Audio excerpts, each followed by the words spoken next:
Welcome in, Isaac. Welcome in. Welcome in, guys. We're gonna have a good conversation today.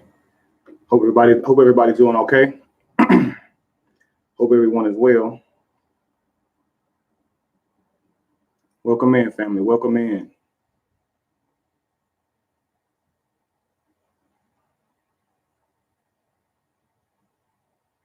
Let me know if you guys can hear me pretty well.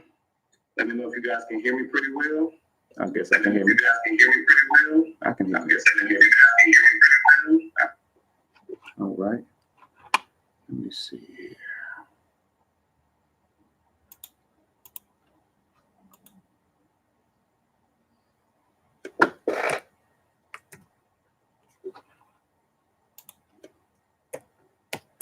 Just be patient with me, family. We're gonna get everything set up real quick.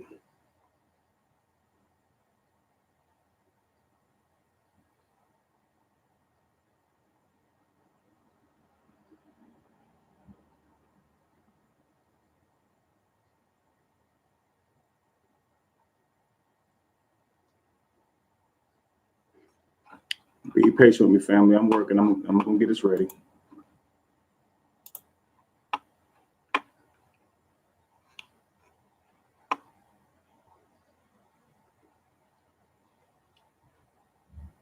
Hmm.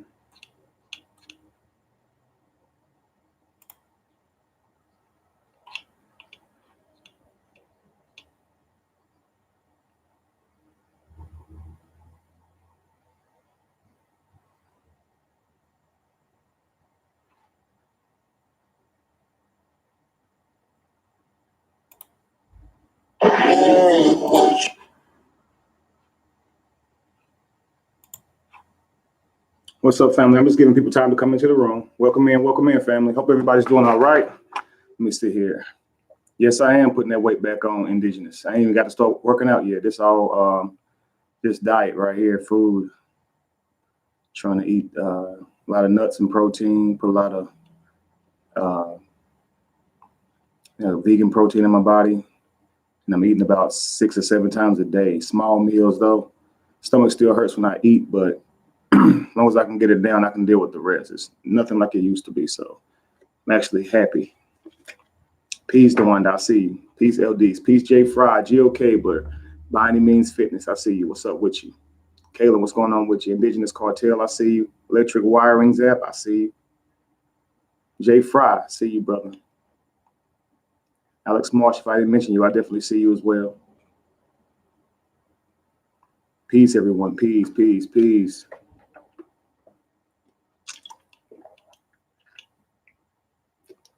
All right. Got about 50 watching. Let's see if we can get it to about 100 before I get started really good. I won't give it too much long, maybe just another minute, and we'll get started.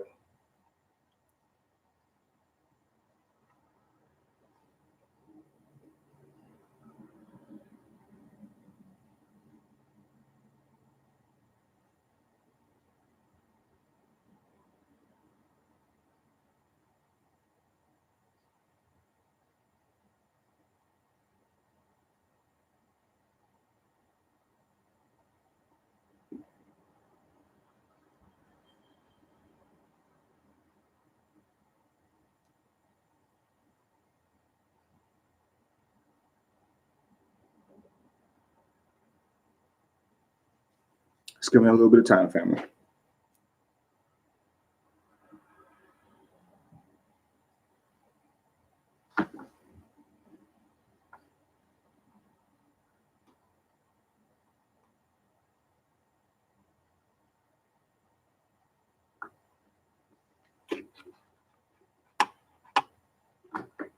Okay. Hey, family, give me some likes, please. Throw a like in the comment. Go ahead and throw a like up, family. If you don't mind, give me some likes.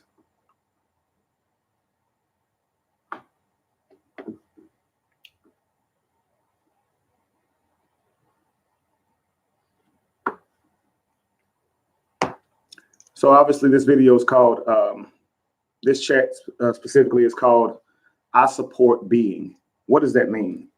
Well, we know that like I have the movement and it's Be Evolution, right? And Of course, EVOL is love spelled backwards. So I turned the L. If you guys can see this right here behind me, Black Professor actually hooked me up with this. Dope. So I'm going to give him a shout out as well. So Black Professor, thank you very much for contributing to our organization, to our movement with this dope flyer, spelling love backwards, just like I asked. See, he puts the crowns on the B and the L. The B and the L are literally facing each other. The E and the E are facing each other. These two E's are attempting to communicate, family. I think this is beautiful, just visual. This kind of represents what Be Evolution is about. Love, notice the L is turned backwards so you can see that it's love spelled backwards, and it's in purple. Who can tell me what purple means? Why did I make that purple? I want you guys, when you see this, I want you to see what I see.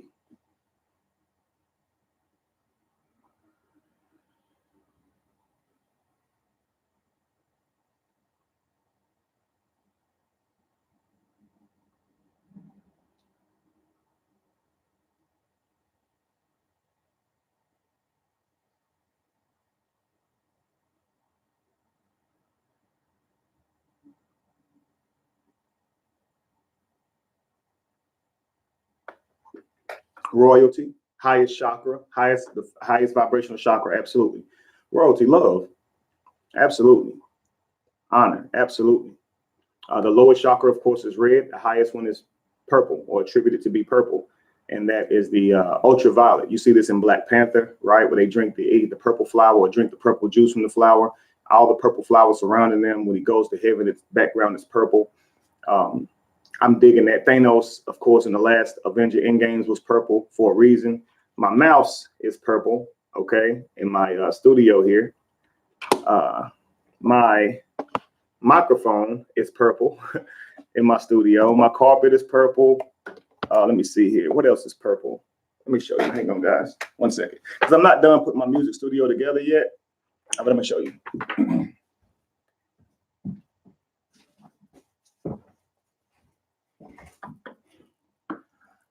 As you can see, my soundproofing is purple.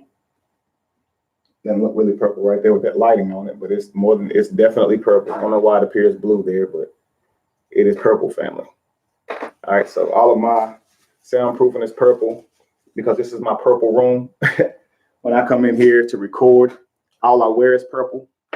When I get to the point to where you guys can come in and record, all you can wear is purple. All right. When you walk into this room, I want you thinking high vibrational thoughts, love, commitment, discipline, honor, royalty, right? When you come up my steps and get into that booth, it's time to represent the highest form of thinking. And that's that royal purple. You feel me? Yes, sir. Yes, sir. I appreciate that, family. So anyway, guys, that's Black Professor. You can look him up on YouTube. I mean, not YouTube, but actually Facebook, and he's also on Instagram, and that's Lasagna Bellamy's son. So if you can't reach out to him, you can reach out to Lasagna and ask for some of his work. He does art, great art. If you ever see him, his art, like his art, he comes out in his art. I think it's like the dopest thing ever. His signature is his look. Like his hair is like kind of wild the way he grows it. He just grows it naturally, lets it grow the way it grows. But in his art, you can see like his hair, like it's super dope. I never seen anything like it. Super cool dude. I think that he is more advanced than a lot of us, being that he represents himself to his fullest capacity, and it's absolutely amazing. So check him out, man. That's Black Professor, and that's his logo up at the top there.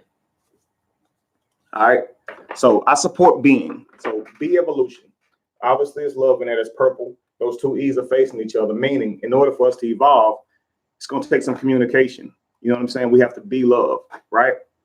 And so this is what I'm trying to say. This is what I want to talk about. I support being. So if Be Evolution, the acronym is B. What do you actually mean by B, Kevin? Like, what does this mean? Because I feel like I have to be upfront with everyone about what this mission is, what I am trying to do. And if you guys can see yourself in the mission, I would be more than happy to have you guys helping and contributing to making this happen right now. Okay. I love you all, and I don't want you guys to be in the dark about anything. So the way you want to know how a person thinks is just to get a sneak peek into their brain. So I'm going to give you a sneak peek into mine, and hopefully I can get a sneak peek into yours. So what is being?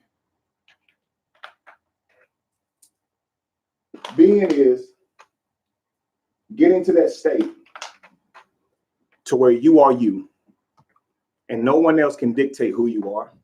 No programming, no preconceived thoughts, no ridicule from the public, no ridicule from your peers. No book can tell you how to be you. That state of being is something that requires internal retrospect. It requires internal work and thinking.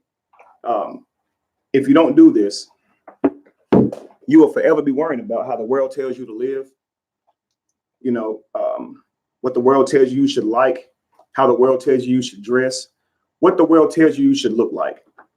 Now, let me just write this down.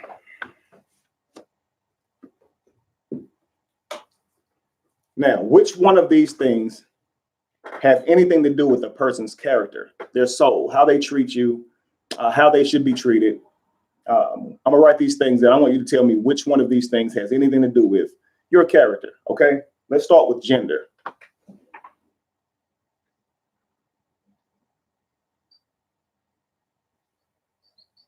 Hold my hand right now, I'm at a bad angle. And you can't even see that, can you? Let's get close to that. All right. We're gonna get this done. We're gonna go with gender,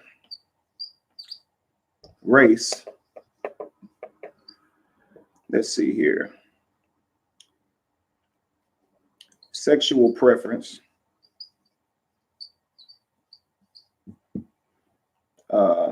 Attire.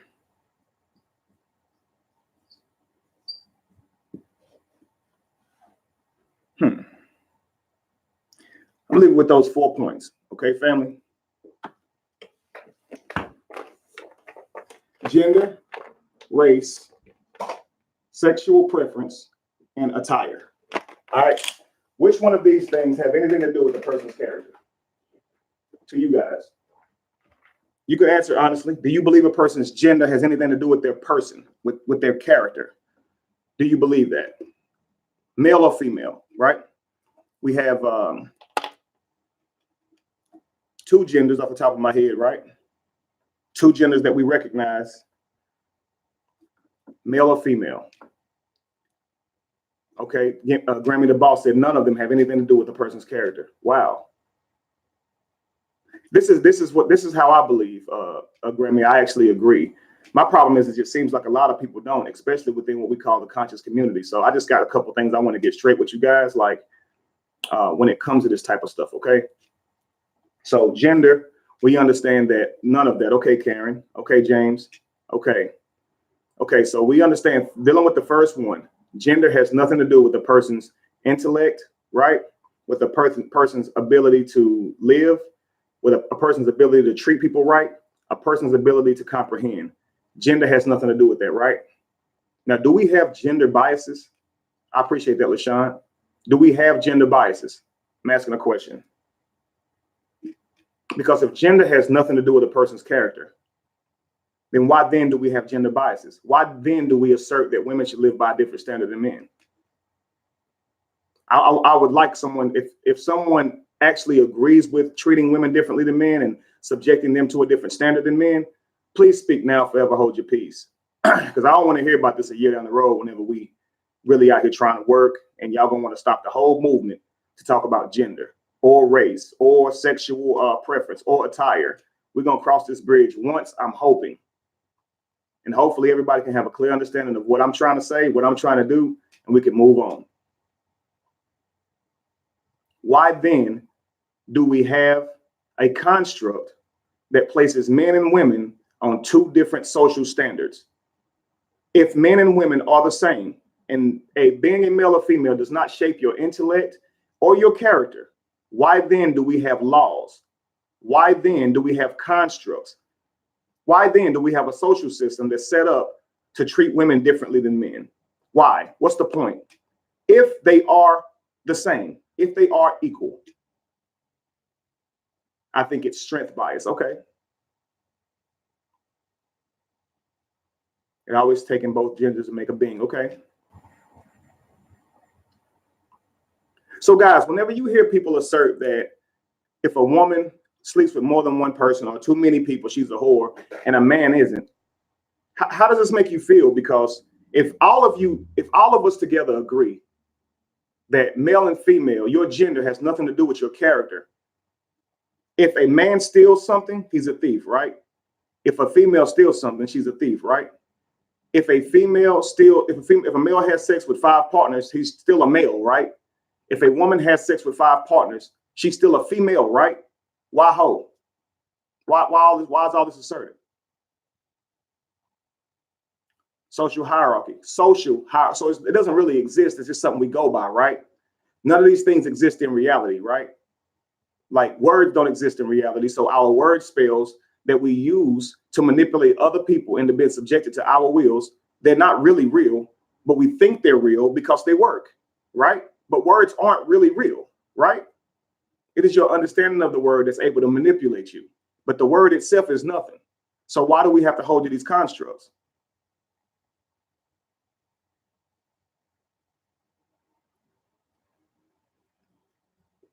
Family.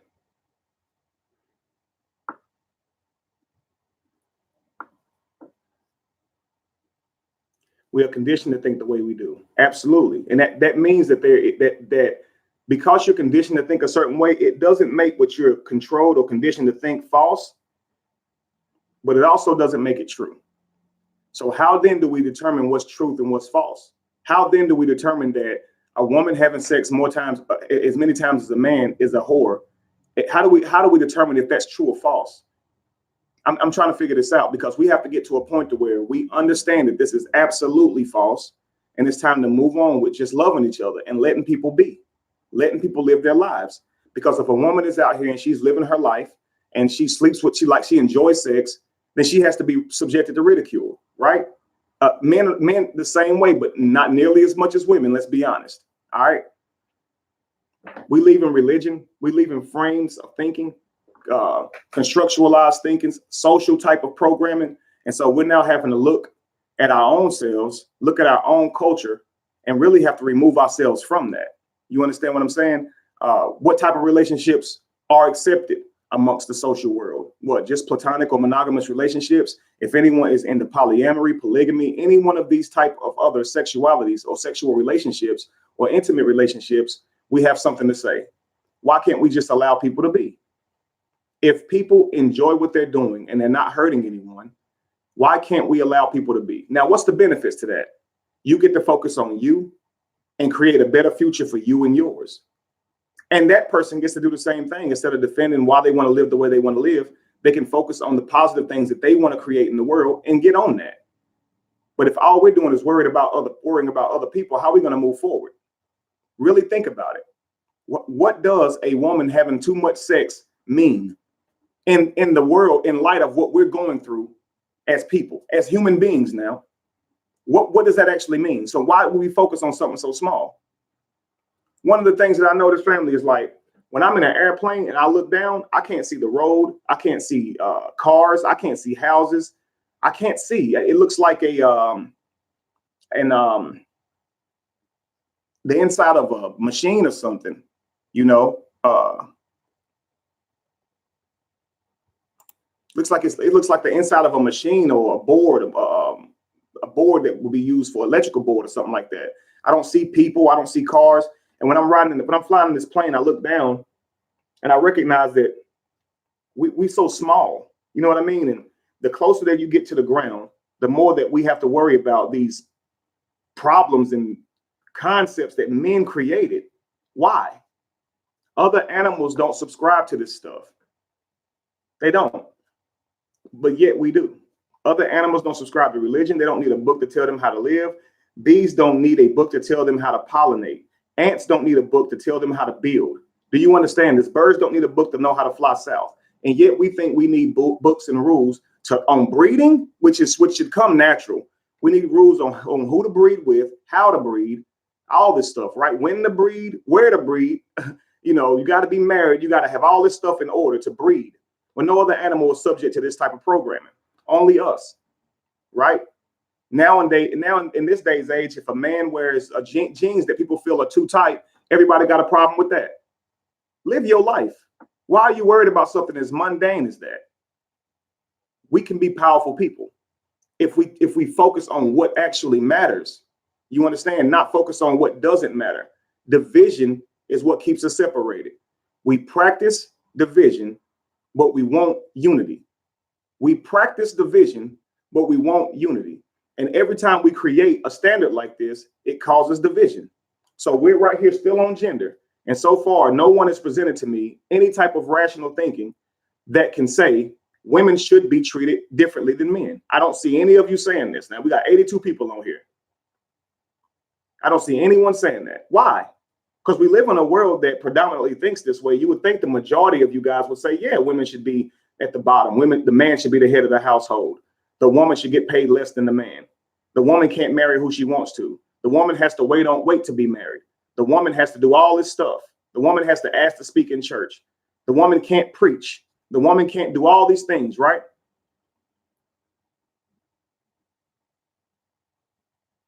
No one has yet presented to me anything logical that can back that. The only thing that backs that is literature and archaic thinking. That is it.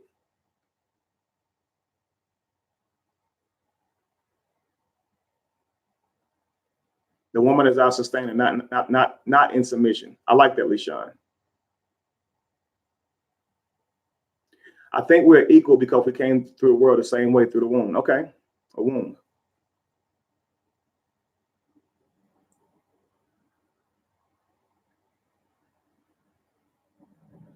Absolutely. We're all brought to this planet through a woman.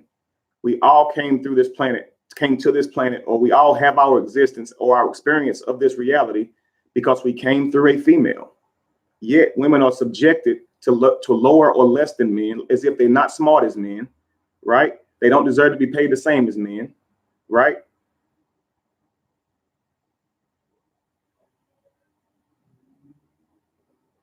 And guys, we could even say, it seems that Black men get mistreated by the system, murdered, locked up in prison. But what if I told you that there are some stats that say that more Black women get killed than men? It just don't get reported. There are actual stats that say this. Now, can someone come at me and say, Kevin, you're wrong, I have a stat to say otherwise? Absolutely, you could. But since neither one of us actually do stats ourselves, we're actually kind of forced to look at what they give us through the census, right? So I can't actually personally get out and travel the world and take a census for myself. So I'm forced to have to look at what they give us. And I have seen stats where women actually get murdered more than men by our social system. We would think that it's men, and men walk around with this fear thinking that they are the number one target, or more prone to being subjected to police brutality or violence or unfairness in our world. But the fact is, a woman is more likely than you to be mistreated.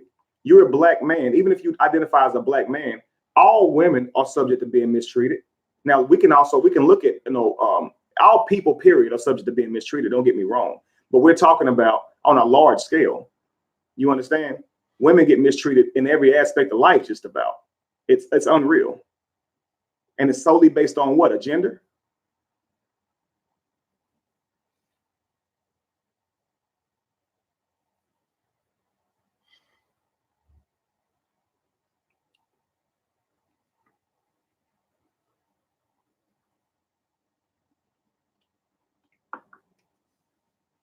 I'm just reading some of your guys' comments. But either which way, we see that it's so far no one is offered. I tried. So someone may come at me later and give me their reason for why women should be treated less than men or treated the way that they're treated in this world. And I don't think anybody can vouch for how women are treated right now, but we all should know that it should be fair, right?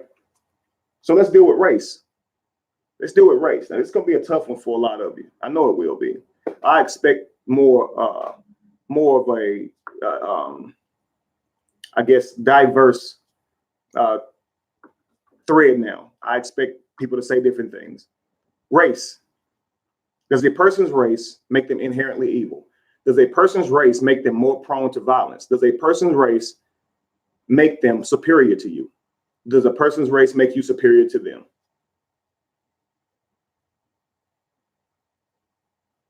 And if you believe so, please say why.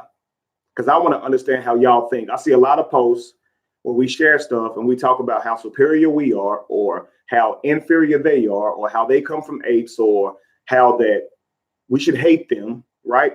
And I just want to I want to peek inside of you guys' brain, because I love this conscious community stuff. I really do. But some of it just don't sit well with me. Some of it just isn't working for me, like Jamie Foxx say. So I just want to know. Maybe if you explain it to me, maybe I'll get it. But enlighten me. Okay, why people watch says genetically we are. Genetically, yes. God is no said no. Okay. We are different. We different from other races. Okay. Superior. Now here's what I want to ask. Why is there a thing? Because remember, superior is a word. It's a word that was taught, that we use. It's not really a thing. Words like superior, dominant, being at the top, someone being at the bottom, none of these things really exist in reality. Like, the lion isn't the king of the jungle. The lion hunts like every other cat and has to get up and go get his food, just like everyone else. And if it doesn't, it would starve. All right. The lion is subject to death. It gets hunted. It dies of starvation. It has to deal with the heat. There's no one around with a big leaf making this lion cool when it's hot outside. Right. But the lion is called the king of the jungle, even though it would avoid the elephant at any turn, even though it would avoid the hippo at every turn. Still, the lion's called the king. But why? What does this even mean? Why do we have dominion over every animal in the world? Dominion. Where did this come from? Who told us that? Did we tell us that? Who taught us what superior was? Did we?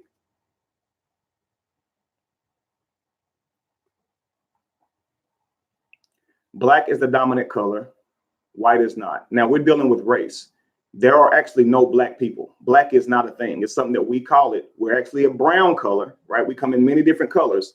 They're not actually white. So yes, black is considered a dominant color over white, but we're not colors. So we can't take colors and make that mean race, right? So I'm trying to help. I'm trying to help you guys, and I'm also looking for help.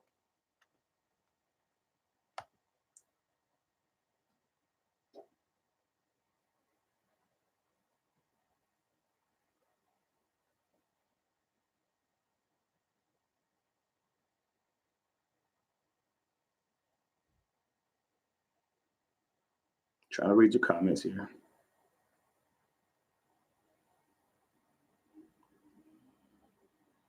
And guys, don't get me wrong. We absolutely understand that a lot of this stuff is rooted in religion and archaic thinking, ancient thinking, and doesn't make it true because we've been practicing it forever.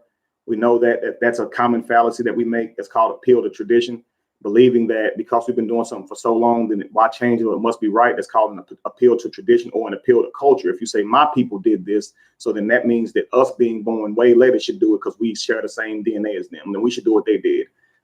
That's called an appeal to culture. And so we got to get out of these things.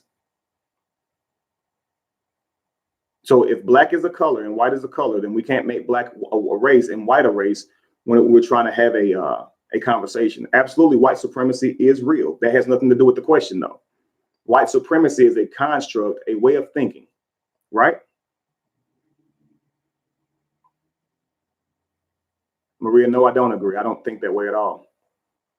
My mind is totally different. That's why I'm trying to talk with you guys and see where y'all are before we continue. I'm not racist. I don't hate white people. I don't hate Chinese people.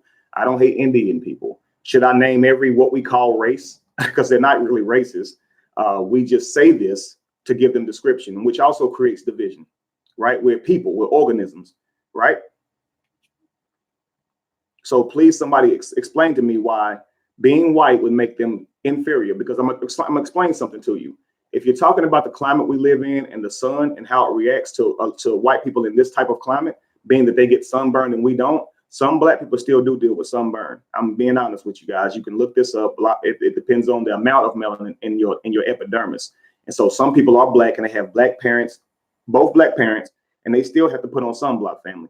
We're not immune to sunburn. This is a fact. Some black people do sunburn. And if the sun burns them, how now does that mean that they have bad character? I'm just trying to figure this out, because in colder climates, they would be more apt to survive than us. So just like a polar bear would be more apt to survive in Antarctica, and a grizzly bear would be more apt to survive in Florida or whatever, right? Or in North Carolina, I know we got grizzly bears down here. I do too, Alex. He's a great teacher. Just because you think someone is a great teacher or you admire a lot about a person doesn't mean you have to agree with everything they say. You don't have to agree with everything I say. You're your own person. This is why I'm saying I support being. I won't think of you guys differently if you disagree with me on some of these topics, but I want you guys to know how I see them, and maybe you could challenge me.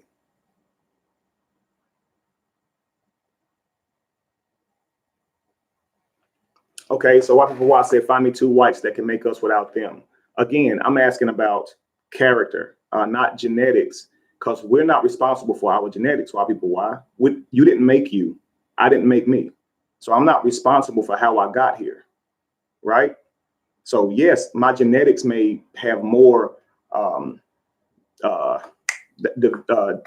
diversity or diverse genes to create different looks of beings, right? Sure. But I'm asking, how does that make it where we can look at a person who's not the same color as us, or what we call races, and say that this person is now more prone to violence than us because they have less melanin, or they can't create every other style of human being in which we call a race or identify a race to it?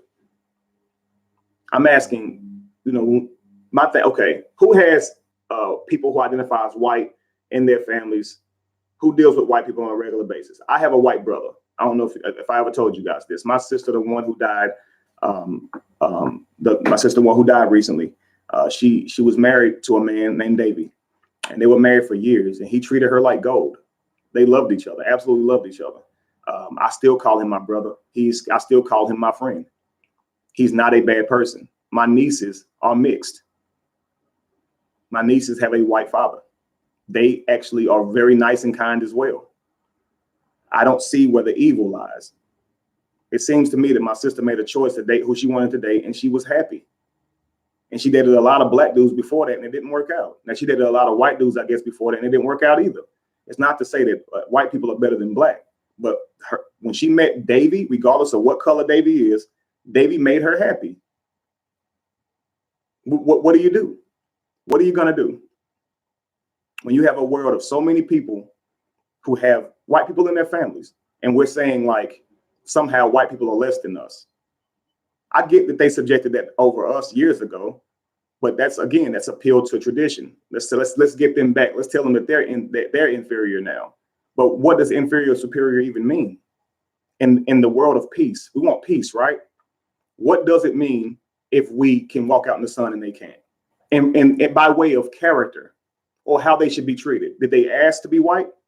Did you ask to be identified as black? At what point does your character come into play? Right, DeWanda, it's all learned behavior. It really is. We learn to think this way. We do need healing, because in light of certain facts, we make certain facts mean other things. Yes, it may be a proven fact that black people have more melanin. People who identify as black have more melanin in their skin, thus can last longer in the sun without being burned, right? We get that. That's a fact. Okay, so it's a fact that people who identify as black have what they call the Eve gene, and they can produce every other offspring. It is a fact that the first beings that we found on this planet would identify as black. That's all a fact. But how do those facts mean that white people are evil? If you say slavery, then we got to talk about Islamic slavery, and we got to say how they are inherently evil also, and they're not white.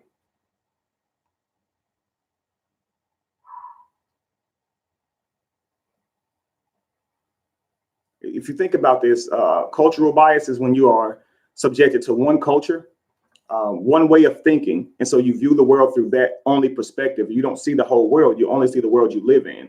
And a lot of what we are subjected to, family, is cultural bias. A lot of us have a problem with white people because we live in a white-dominated society. I promise y'all, if we lived in Afghan, we wouldn't even be talking about the white man. We'd be talking about the Afghans. We'd be talking about the people that's in Iraq subjecting us to the same pain and misery. They're doing it right now. We're enslaved to them right now. We were enslaved to them in the past for longer than we were to that of white people or people who identify as white. But we're looking through our cultural lens and saying white people are bad. Well, then Hindus are bad. Afghans are all bad then. This is a frame of thing. All black people are bad then. If one black person owns slaves, then they are all inherently bad. Do you not understand the rationale that we're saying? The white person in the supermarket has nothing to do with your life whatsoever. They don't poison your food. In fact, they're buying poison food from the same supermarket that you're buying it from. And yet we leave and we have all this division. And if we could find that common ground, we could unite. You understand? There's something else in play here. There's something else that's in play that wants to keep us going at it with each other and keeping this division alive. They give it to us and then we reproduce it. They teach us division and then we reproduce it in our lives by giving it to our children. And yes, it can come from a real place. My grandmother told me don't deal with white people because they'll turn on you, or they wouldn't really be your friend, or somehow you would be hurt because of it. Well, from where she came from, she wasn't lying to me. She was subjected to a lot of racism in her life. She was very much telling the truth from her mouth, but it doesn't make it fact. You understand? Because I never actually listened. I still had white friends. I still, hung out with white people every now and then. And nothing happened. I mean, nothing happened. Have I ever been treated racist? Absolutely. But I also been treated bad by a black person too. You see what I'm saying? Like I know that there are good and bad people in every what we call race, period. It doesn't matter what color you are.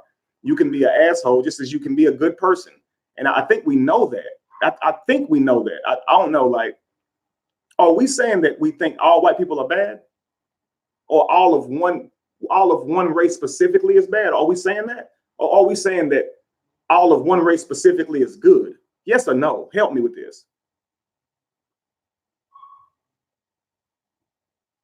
Grammy the Boss, that is an appeal to majority. You're saying white people don't want to unite with us.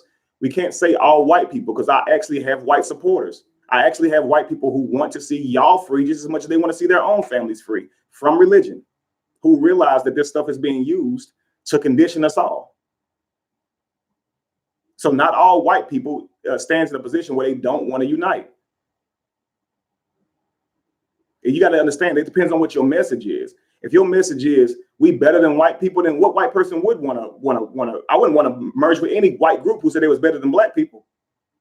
I would feel like they racist. Why would I want to? You got to understand, man. It's about your mission. It's about what are you trying to do, and people can hear your mission and see themselves in it, and they can decide from there. It's not about saying that white people don't want to do this or black people don't want to do that. It's all in how you present it. We need growth on both sides. And I say both like it's just two sides. That's ridiculous. There's several of what we call races. We need growth all across the board, or division is just going to continue.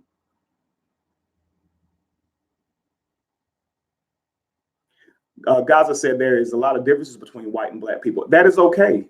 There's a lot of differences between certain ants and other ants. You understand? There's a lot of differences between a blue jay and a cardinal. Does it mean they should go to war? There's a lot of difference between a grizzly bear and a polar bear. Does it mean they should go to war? Look at the fish in the sea. How different are they? Some are huge and have sharp teeth and fins, and some of them are very small and colorful. Some of them don't have fins at all. Some of them don't even float. Some of them just stick to the ground. But is there a war over what you look like? This is what I'm asking you. Yes, we are different. And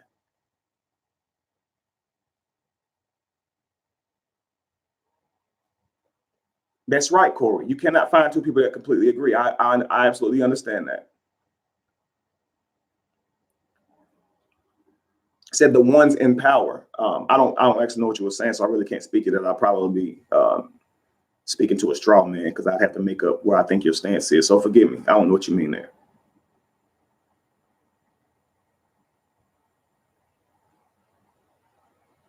Gaza Queen B said my family is mixed up. Let me see what she says. Hang on. Y'all really coming in with the comments now. My family, she said my family, hey, there's a lot of difference between me. Okay. She said, I lost the comment. Did I lose it? Yeah, here we go. My family is mixed up. Evil lies and social constructs they created. A man is just a man. Absolutely.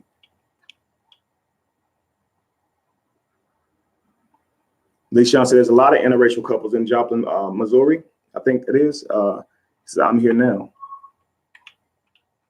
Because when it comes to this race stuff, man, I've seen a lot of us in terms of the conscious community or Black community, whatever you want to call it. We have these stances against certain races. Like we have these criterias on who can help with us, whose help we want when we need everybody's help. We actually out here struggling to survive. We're struggling to create change. And then we telling people who we don't want to help, you know. We say that, and I've seen this before. Dr. Umar's, of course, Dr. Umar is one of them, but there's many people who talk like this. But they will say that a Black man who's married to a white woman can't help with the Black community, they can't help with the conscious community. Or a Black woman who's married to a white man can't help with the Black community or conscious community. Or a Black person married to any other woman that's not Black, or a Black lady married to any other man that's not Black. They cannot contribute against Black awareness. Okay, this is what they say. But is that really true? By them saying you can't contribute, isn't that more like saying I won't allow you to in my specific group? Because who can tell you what you can't do? Think about this. There is no God giving you rules, giving you a book. So why must we need them to approve of you to help with something? Do you want to help? I don't care who you're married to. Do you want to help? I don't care. If they don't want your help, I do. Listen, if my car breaks down and a Black guy says, do you want some help?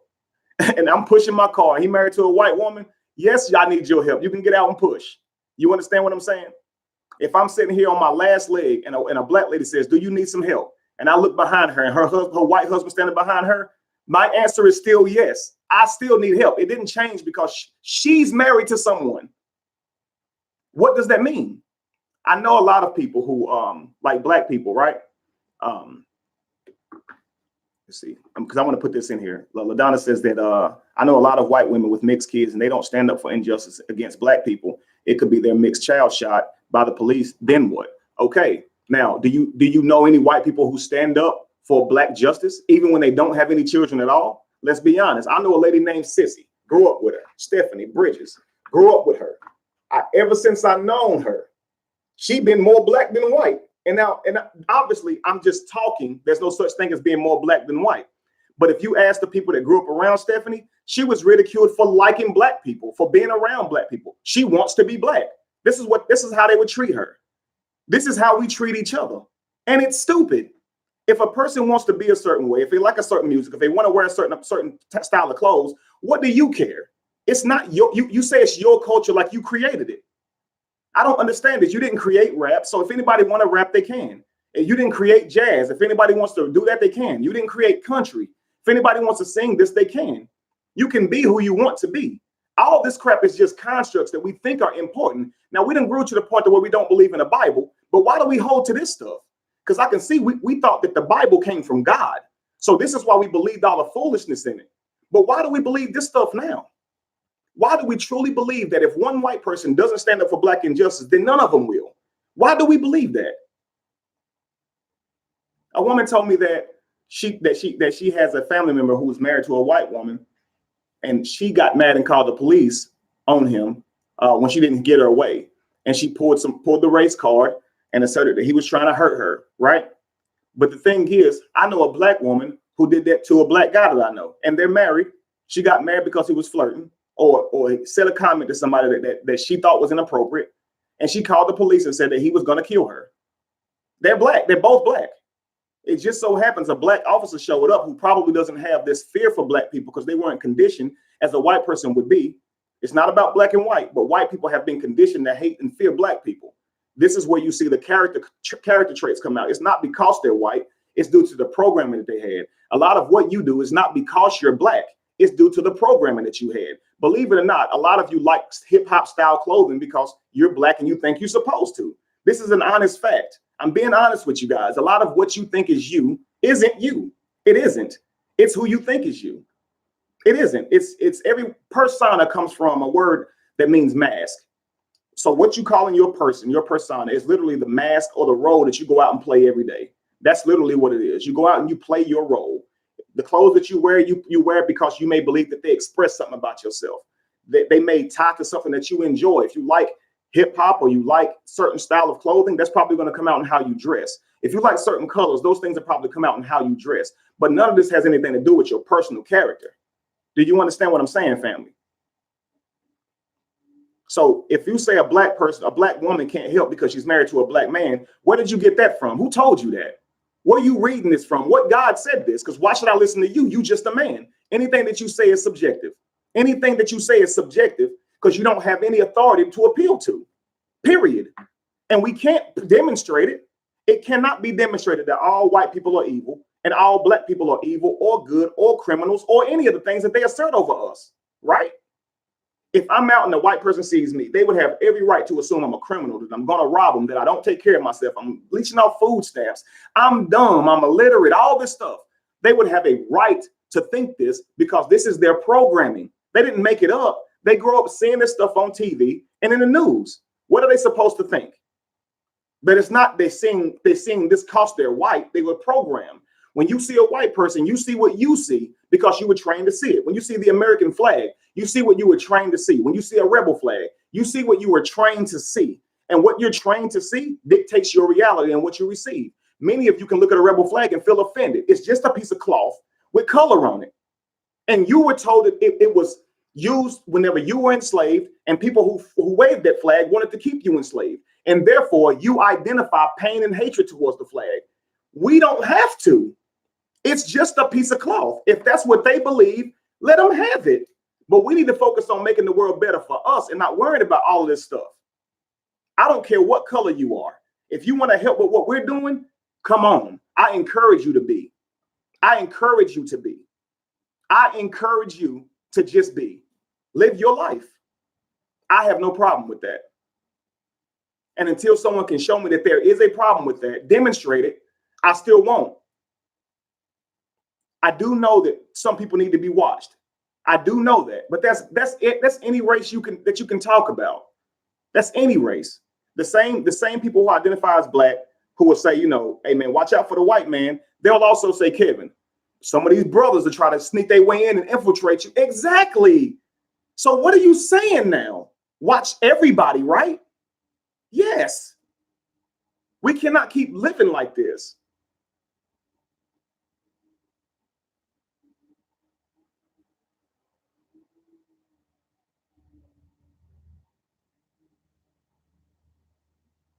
There you go, LaDonna. She says, I love white people once upon a time, but they all betrayed me in the end. But blacks did the same thing. It's not about color. It's about the character of the person. That's absolutely a fact. We have to see past color. We can't ask anybody to see past our color if we're doing the same crap, y'all. We can't ask anybody to look past our gender if you're doing the same crap. So if you're a woman and you don't like being called a hoe because you had sex, don't call a man a dog because he had sex. You can call him a liar if he's not being honest with you about what he wants up front, whether it's a relationship or just sex or just to have fun, be a friend, whatever he wants. You could also be a liar for not being upfront with what you want. You have to understand a lot of what goes on is just people just projecting anger onto each other, and it means nothing. A man and a female could get together. The man can like the female, but only really just want some simple surface level type relationship, no deeper. But the woman, because she really, really likes him, will say that she's okay with that. Once they start this shallow relationship, she will fall deeper into this relationship, right? Even though she initially said that she was cool with just chilling, just having fun. And when he doesn't want to get serious, now he's a dog. Now, it doesn't mean he's a literal dog. It means she's upset about what happened with the relationship. So now he has to be a certain thing. We have to think consciously. Asserting that someone is a demon simply because that they made us upset or we didn't get what we wanted out of a situation, we have to start seeing where we went wrong in that situation. Talk it out. Have an understanding. If you know you're not cool with something, say you're not cool with it. And if your feelings change, don't blame the other person if they were upfront. That would be the better way to move instead of villainizing the person simply because they didn't say nothing, they say the thing you wanted them to say. This happens to me all the time. I guarantee you after this video, I will probably be villainized just for simply saying, I don't hate white people. I don't have a problem with white people wanting to contribute to what I'm doing, to what we are doing. I don't have a problem if an Indian wants to contribute. I don't have a problem if a Japanese or Chinese person, an Asian person wants to. I don't believe in that stuff, family. Asia is a name that was made up by men. So if you live in the demographic or the landmass that they call Asia, then you are default Asian. Same thing with Japan and China. The same thing with America. There is no such thing, family. You don't have to think like an American. There is no such thing as thinking like an American. This is asserted over you so you can get your brain in with the majority and feel inadequate if you don't. This is called an appeal to majority. We must all think like everyone else, or we have the problem. But thinking like everyone else doesn't mean they're right. Majority thought does not mean that it's correct, right? The majority of the world once believed silly things, and then we outgrew that, right? The majority of the world actually believed that when you got sick, it's because you made God mad. They believed at one point, if you sneeze, your soul was leaving your body. We believe at one point if we cut off a rabbit's foot and carry it in our pocket, it's going to be good luck. Who the heck taught us that? And how would we even know that? How would we know that to do it in the beginning? How would we know that to do that in the beginning? I'm going to chop off a rabbit's foot and it's going to yield good luck. Why would a person walk around with a rabbit's foot and have a great day and think it's because he had a rabbit's foot? How did we get here? In some kind of way, we accepted it without demonstration, without anything showing us that it was true. And you go back years ago, we were wearing rabbit's foots. One day we're going to look back at this stuff and see it's stupid too. So we might as well do it now and save ourselves the time. Because it's in the way. It's keeping us from changing the world.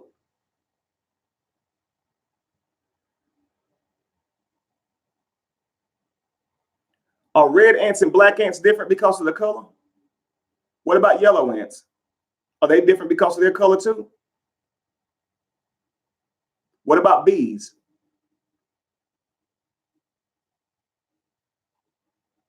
What about birds? Are they different because of their color as well? Are they different because of their gender as well? Then why us? Because I know your answers are going to be no.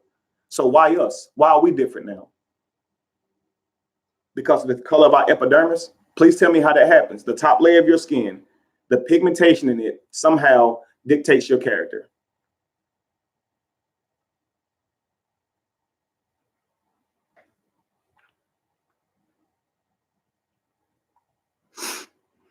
All right, let's move on. Sexual preference, family.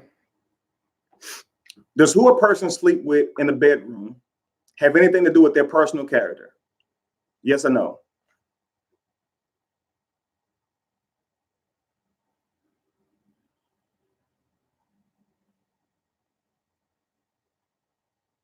No? Okay, Teddy, why? Why, Teddy?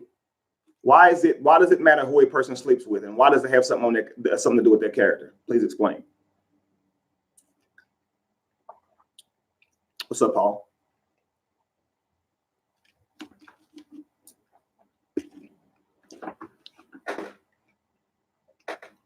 While Paul's going to attempt to explain that,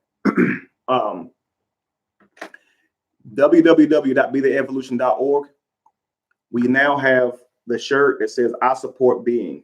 This is going to be one of our fundraiser shirts to do a lot of the missions that we're trying to do. I'm gonna show that shirt to you guys so you can see it, and then you can go and know it when you see it. I got that shirt reduced in price all the way down to $15 for the next week. Okay, that shirt would normally be $30, just like every other shirt. It is only $15, family. So I need all of y'all to go grab that shirt if you can. Please go grab that shirt. Here's what it looks like, family.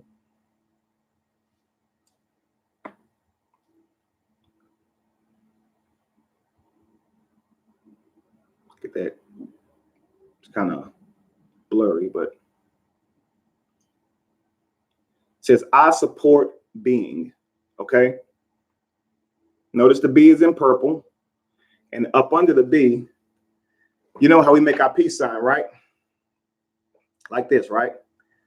All you're doing is turning it upside down and it makes a heart, right? So it's peace and love.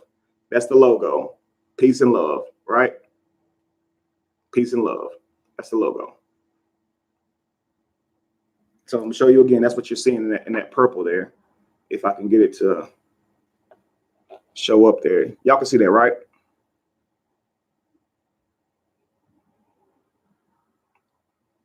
A $30 shirt is only $15, family.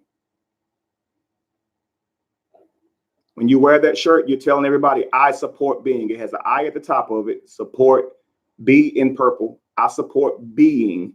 And then it has the website where to go learn more about what we're doing. If you're not already subscribed to this channel, please subscribe as well.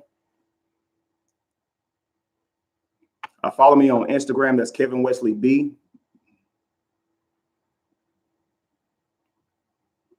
Okay, I'm waiting on that answer from a brother here who said yes. Teddy that said yes. I'm looking for you, brother. Teddy's not answering. Okay, I'm still waiting, but it looks like you guys said no. No, who a person sleeps with has nothing or any indication on if they're going to rob you, lie to you, or anything like that, right? We understand this. So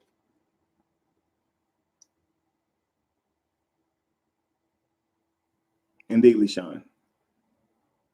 So I would like to see Teddy's response, because I would love to know, why who you sleep with has something to do with your life. Because again, the Bible tells us that if you're homosexual or lesbian, that you are an abomination. But we now understand that biblical literature is false.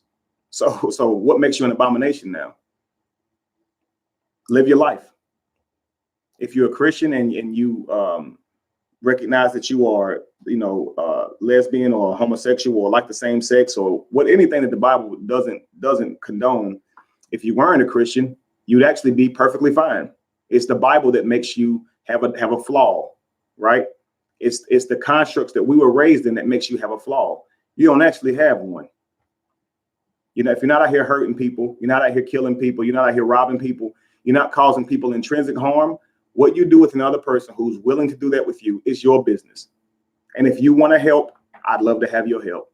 Women, if you love women and you want to come and help out with what we're doing, I would love to have your help. I sincerely would. Because what I'm trying to do is about making the world better for all of y'all. I promise you. For people that want to simply live their lives and be, you should not be subjected to all of this pain and people telling you how you should live. Reincarnation sounds beautiful. It could possibly even be true. But all that we have proof of and we can demonstrate is the one life in the consciousness in the body and the vessel that we have right now. And no one should be able to tell you how you can live your life, period. Unless you're trying to push how you think or push your life onto them. If you just live in your life, nobody should be able to tell you how to live your life or what you should wear, even if they don't understand it. Even if it's out of style. Even if it seems feminine what you have on. Even if your clothes seem too masculine, women, you can wear what you want to wear. The sheer fact that human beings wear clothes anyway is silly. No other species does this. We made clothes and put them on.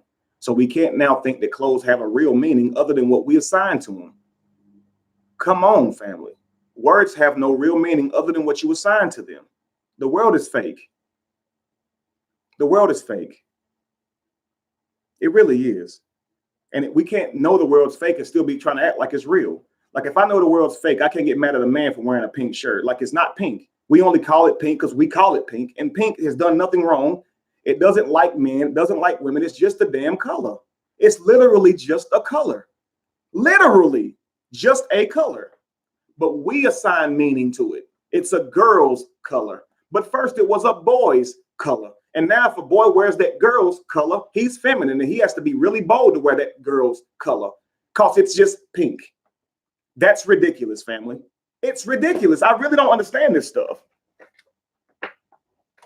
It's ridiculous. I really don't understand this stuff. I had a conscious brother. He said that he's a king. He doesn't wear suits. He's a king. He doesn't wear suits. Now, immediately when I saw this, my first thought was, what are you calling a king? What is a king to you specifically? Because we can't think that you're saying that you're a king by definition. You don't have a crown. You don't have a kingdom. You don't have loyal subjects under you, right? You don't have an army protecting you. You don't have gold and all these treasures, right? So what makes you a king now? I know we call each other kings to boost each other, to encourage one another because we came from a life where we were told evil things and bad things about each other. I am okay with that.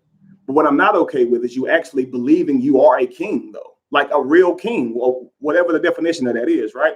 Let me just give a definition of king, because I don't think this could have been, of course, what the brother was talking about, but let's just see, king definition. A male ruler of an independent state, especially one who inherits the position by right of birth. Does any one of us fit that criteria? Is any one of us the ruler of an independent state? Is any one of us that? I'm trying to figure this out. Especially one who inherits this position by right of birth. Did any one of you, because of who your father is, inherit the rulership of an independent state? Did any one of you do that?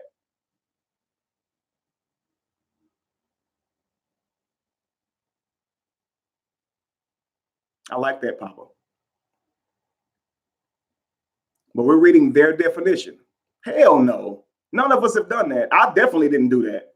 People call me king all the time. My daddy wasn't even there for me, let alone leave me a kingdom. People call me king all the time. I don't fit this criteria at all. So we got to be talking about something else. So then what is a king?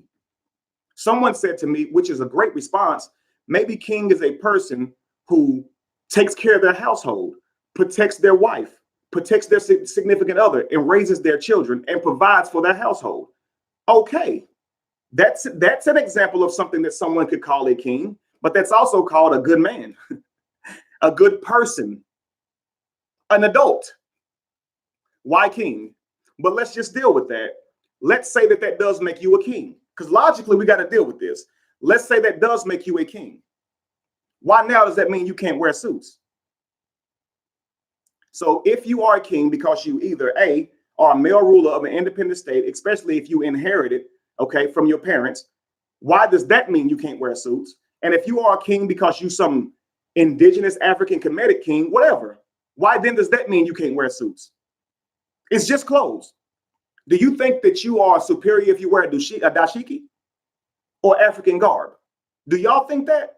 Do y'all think if a person is wearing a suit and the person beside him is wearing a dashiki, that the person wearing the dashiki is more intellectual than the man wearing the suit, knows more than the man wearing the suit, is more attached to his African heritage than the man wearing the suit? Is that what y'all think? The person wearing the dashiki, because they're wearing that dashiki, that means that they are more attached to their African heritage than the person wearing the suit. Is that what y'all think? Is that what we think? Is that our logic? Because people put on dashikis all the time, bro. They're becoming cool. They're becoming a fad.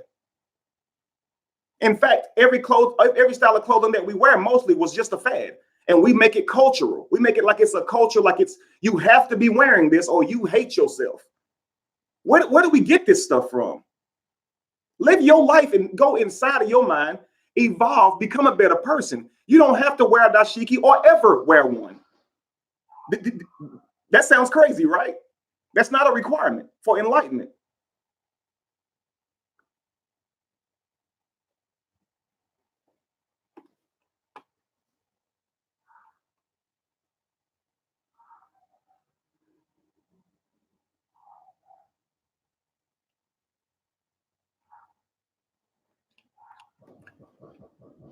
We moved on from sexual preference to race. You feel me? Give me 1 second, family. I'm gonna be back. My son's downstairs and somebody knocking a little too hard. I don't like that. Let me just find out.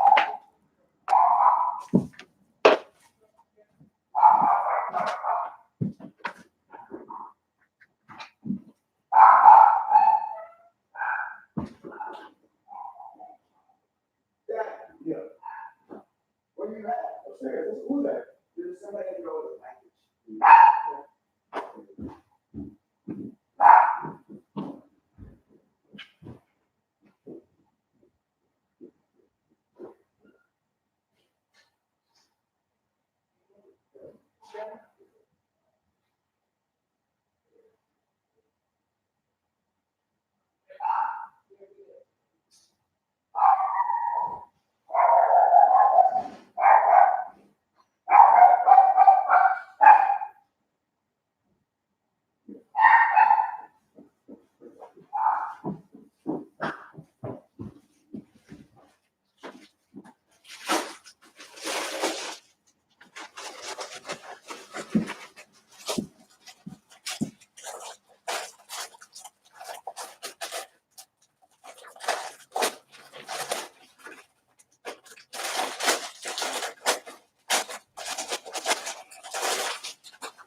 All right, family, I'm back.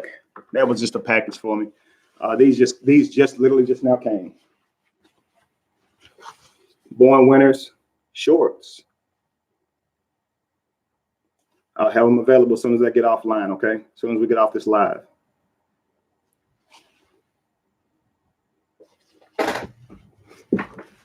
Be chilling like a villain. Oh, Born Winners, okay. All right, so either which way, family, we back to it. Attire. I was asking if a person wearing a dashiki is more versed in African culture than a person wearing a suit. And I didn't get a response. Okay, Jaleel Henry said no. Okay, because that would be silly to think such, right? Me wearing this turban does not mean I know more about Indian culture than you, right? Me wearing this turban does not mean I know more about Afghan culture or even living in the desert than you, right? It's just something I wear on my freaking head, right? Miss Trish, definitely. Thank you, Kai. Kai says he became a Patreon supporter. For those of you who are interested in doing that, that link is in the description as well. Becoming a Patreon supporter helps me to travel and go speak in different places. A lot of you guys want me to go speak there, so I can't be paying for the venues and all that stuff myself. If you guys were to look this up, it's a lot of money that goes into traveling, plane flights, hotel stays, booking the venues. It's a lot that goes into it to make these events possible for you guys. And so for people who want to contribute to that, of course, go to Patreon. Okay, and you always get the footage of the events after that, even if you're not able to make the event. And if you're able to make the event and you're donating at least $10 a month, you can come to all the events at no charge. So.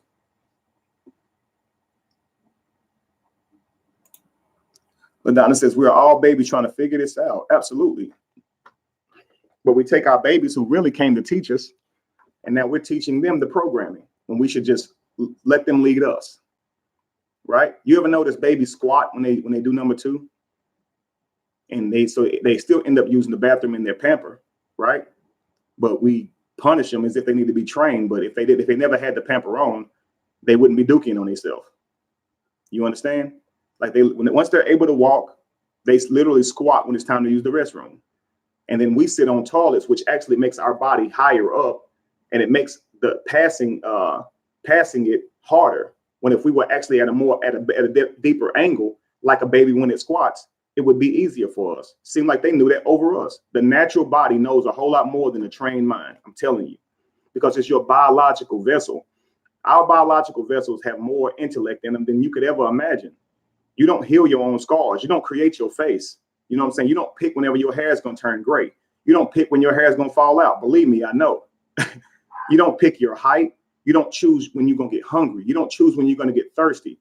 You don't choose when you're going to die. You don't choose this. You don't even know you're sick until your body lets you know.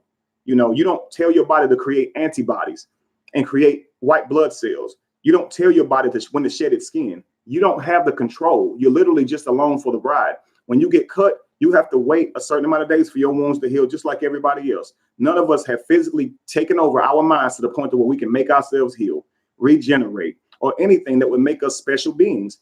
Every other animal is subjected to this same stuff. What makes us different? What makes us different than any other creature on this planet? What makes us different than ants? What? Because we can build pyramids. Well, they build mounds, and they are pretty intrinsic. They are pretty intrinsic. They're pretty detailed. If you ever pour lava, you ever see these guys pour lava or molten iron or something down in the ant mound, and then they dig it up, you can see how amazing it is. And we think that we are the pinnacle of existence. For what reason, though? Because every animal has ecosystems. Every animal has a way of living. Other animals mate and build houses and build their forms of shelter too. So what separates us from them? Because we can build an airplane, we can talk on phones, we can build navigational systems, but birds can fly south without a navigation. Birds can fly without a plane. Dolphins can communicate without moving their mouth. Signal. What makes us superior? You can get that butterfly flight. Just go on www.betheevolution.org and you can get that for real, for real.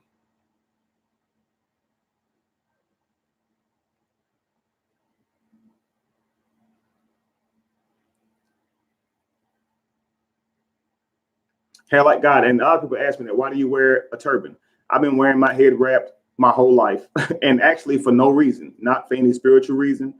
Remember a long time ago when like Nelly and all them first came out, everybody was wearing jerseys. I was wrapping my head even then. When Give Me Two Pair Air Force Ones came out, you got to say that country. When that came out, I was wrapping my head, and literally for no reason. I started off wrapping my head with shirts, and eventually learned how to wrap it with cloth. I think I just liked the look, and I always wrap my head. So no reason at all. That's why I say looking at someone and what they have on has no indication on who they are. It can have an indication on who they are, but then it may not.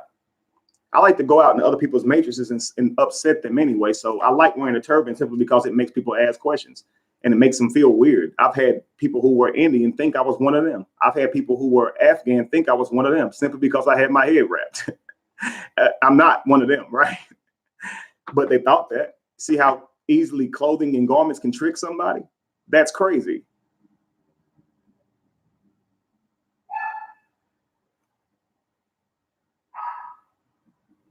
Absolutely, Grammy, the boss. We accept the realities in which we're given. I'm gonna ask you a question. We just talked about gender, so we know that you shouldn't be mistreated or treated differently because of your gender.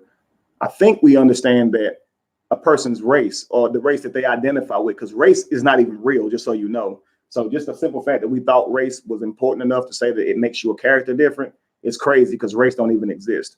What you're looking at when you look at every single person, the organism on this planet, is a result of sex. Did you know that?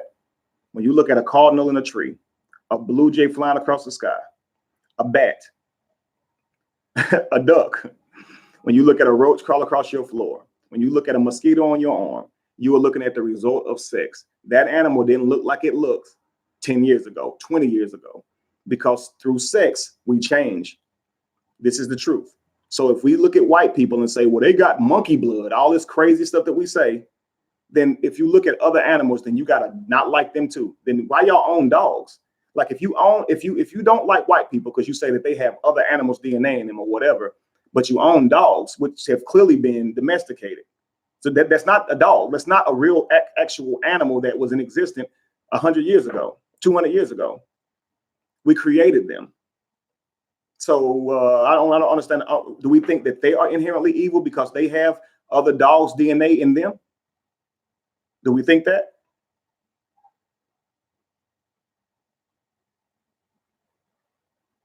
Because I've seen really big dogs be really aggressive, but I've also saw really small dogs even be more aggressive than they.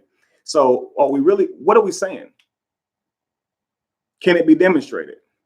It's only one race, the human race. What if I said it's only one race, humankind, or just organisms, period? What if just because we're human, or what we call human, what if we're no different from animals or bugs? What if we're literally no different? What if calling ourselves a human is separation in and of its own?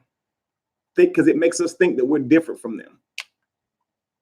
This is why we can believe we have dominance over them, because we think we're different. They have souls, right? They dialogue, they build, they travel, they migrate, they protect one another, they cry.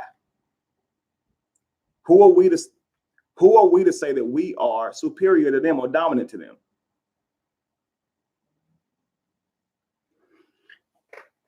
I want you guys to imagine with me, okay? You get to create your own world. In this own world, you get to create your own social structure. What would this world look like?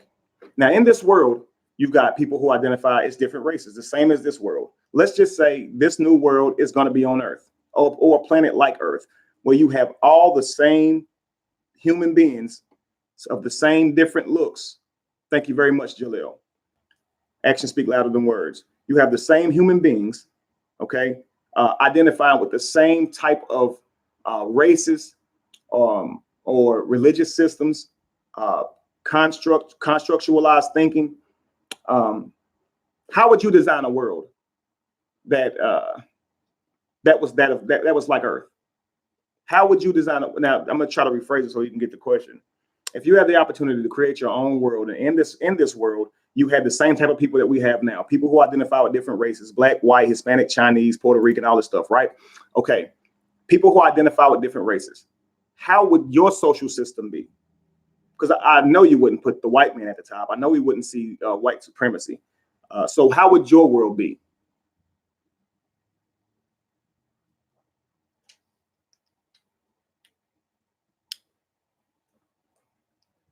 Right, Rayvon, that's crazy.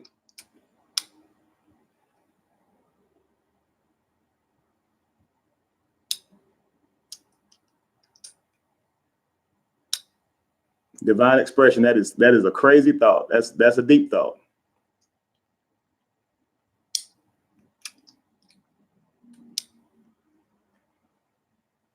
You would separate all races, Grammy the Boss? Is that what you're saying?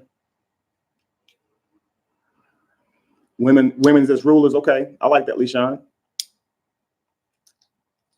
No one is better than the other. Unity. Absolutely, goddess. I'm on it, Brian.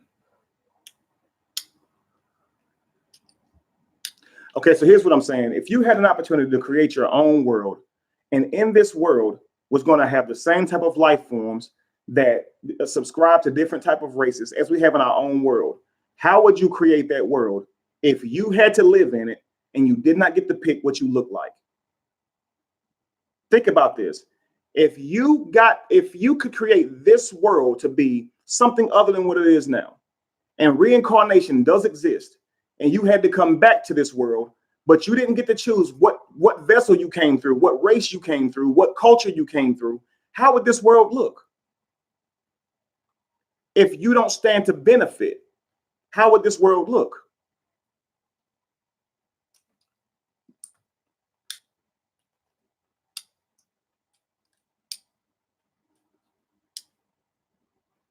Electrical Wine says, damn, right now, white people are at the top of the economic structure and social system in which they created years ago. Yeah. But there's no such thing as top. We actually identify with the social structure that they created. And this is why they on top. We can walk away at any moment. You don't have to contribute. You understand that, right? You can walk away at any moment and start your own matrix, create your own world, but we don't. There is no such thing as top and bottom. Just quit playing the game. The game's over. Start a new game. Right?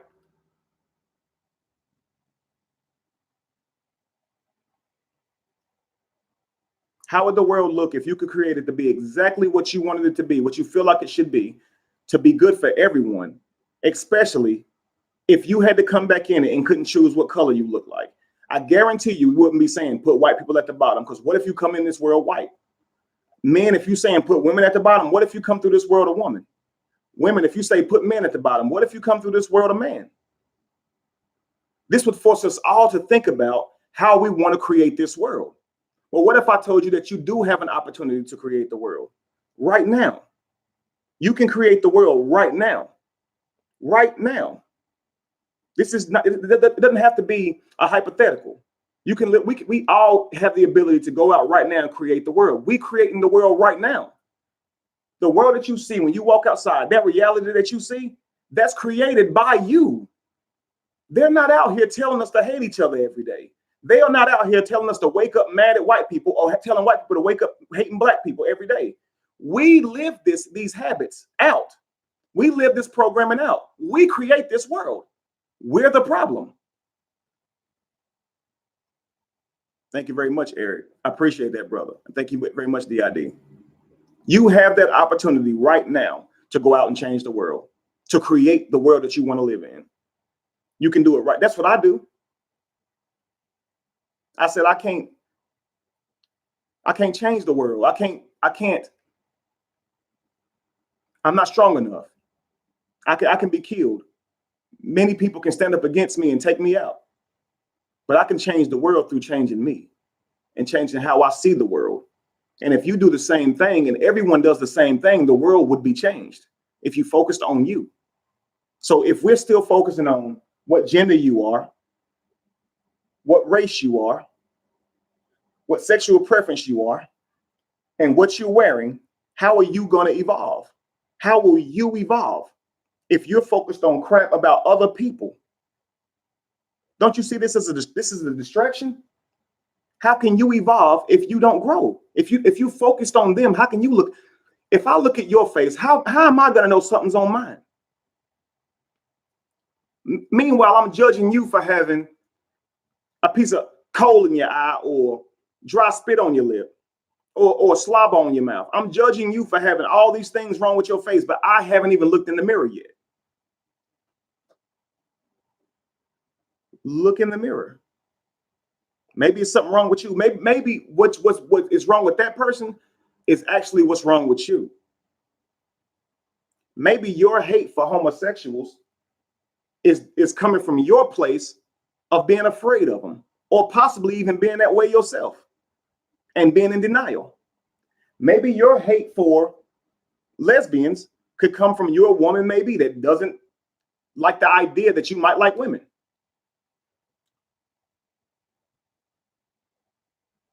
How you see the world says a lot about yourself. I don't have a problem with any of these people. I used to. One time a gay guy tried to holler at me, man. I tried to kill him. I tried to reach across the counter and grab this dude by his neck. He got away from me.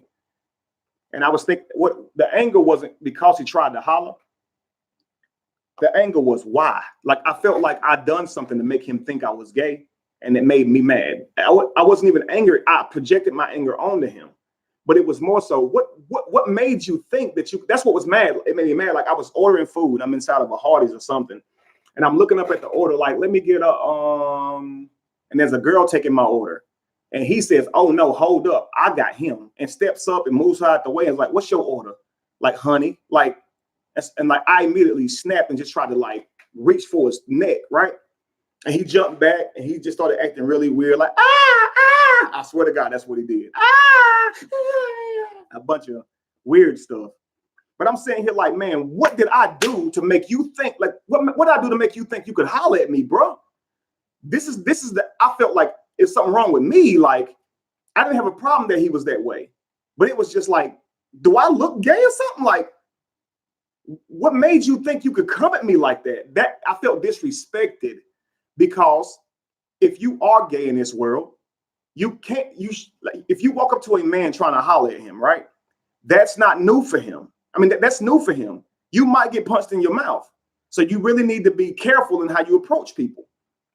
Okay. In our world, we've seen plenty of men liking women. This is something that would seem natural or by pattern for a man to holler at a woman openly, or a woman to try to holler at a man openly. But if you're homosexual, you can't just walk up to another dude like, yo, what's up, bro? Skeet, come here. Woo! You can't be doing all this stuff, because that's weird, right? You're probably going to get attacked. And women probably the same way. You're going to have to be really careful on how you approach people. And like, he actually tried to approach me like out in the open. Now, I've had men inbox me. Even now, I had a dude inbox me this morning telling me I was fine. And I just simply respond, I'm heterosexual. I'm not angry at you for finding me attractive. I'm not angry at you for shooting your shot, but I'm straight, bro. I have no interest in men. I'm not even mad though. And a lot of them will say, thank you, please don't screenshot this, man, because it'll ruin me. Because a lot of them are in the Black community wanting to help. And if it came out that they thought this way, people wouldn't want to deal with them anymore. And this is what I tell them, bro, don't worry about it. That's your life. Let's get back to work. Appreciate you sharing my video, bro. Appreciate your encouragement, bro. Appreciate that donation the other day, bro. I don't care, but your answer is no. But I don't care what you do with anybody else. You understand? What got to me that day was that they came out to me like, he came out like, what's up? Like really trying to holler at me. And I was just like disrespected. You see what I'm saying? Like totally disrespected by it. Like, bro, because again, I felt like I did something. My whole life I was called pretty boy. And this don't mean good looking where I'm from. Pretty boy mean that you a punk, or they think you can't fight. Right? Or you don't want to play sports, or you don't want to be in any physical contact in sports. Pretty boy. That's what it means. So when I would get called this, I didn't like it. I wasn't a pretty boy. I'm out there with the biggest men in the world. I was one of the big guys, to be honest with you, hurting people. I could have been a bully in school. It just was too nice to do it. But I ain't never lost a fight. And I'm not bragging about that. It's just true. I boxed anything you could think of that makes somebody a tough man. I've did that. Most of those things. So I didn't like being called pretty. I didn't like that. And so when I would go to other cities and stuff where people didn't think, they didn't go to my school, they didn't have that same type of paradigm over the word pretty, or pretty boy. So when girls would say that to me, I would still get upset. Like, I ain't no pretty boy. I play sports. And they'd be like, no, a pretty boy is just somebody who cute, who got kind features. And I'm like, well, where I'm from, that's not what you call that. Like, a pretty boy is somebody who's soft. Like, that's what that's supposed to mean. And I'm not soft. I'm gentle, but I'm not soft at all. Like, you know what I mean? But I didn't like that. And from my paradigm at that time, I had a whole problem with this stuff. And it's neither here nor there. I was subject to how I was thinking, how my peers were thinking. And I actually thought somehow that meant something. Now, in hindsight, I look back realizing it meant nothing. All they did was gave me an insecurity about being pretty. That means nothing. Pretty is someone else's a judgment of you. That's subjective, because somebody else can look at me and think I'm ugly. So why do I care what you think of? I'm not actually by fact pretty. I'm pretty to people who think I'm pretty. That's totally different. Somebody else may say he's handsome or he's not attractive at all. So my character can't be linked to what you physically think about my facial features. But I thought that.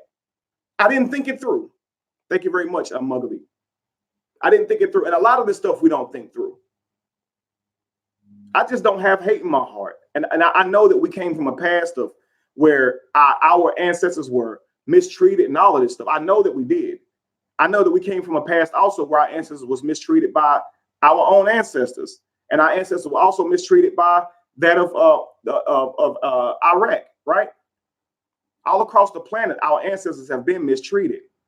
We can look and see that a lot of the people in China are held at a lower level if they are black or they have the genes that would suggest that they would identify with being black, because race is not real. But we know that in every other country, they lead with their lightest people. So is white people just bad, or is Chinese people bad too? Because they do it too. Brazil does it too. Everybody does this. Light people think they're better than dark people, period. Even light-skinned girls who got black parents be thinking they're better than black people. Can you not see this as programming? Darker people now starting to think they're better than lighter people. Can you not see this as programming? The blacker the berry, the sweeter the juice. Is that really true? Or is it a way to encourage the dark-skinned woman when she, in fact, was told that she wasn't beautiful for so long? It's more so that than it is that there's a fact to that. And if the blacker the berry was, that actually meant it was a fact that that the berry was sweeter. They ain't got nothing to do with human beings. That's talking about berries. That's crazy. Thank you very much, Lorenzo. Let's see. See here. It said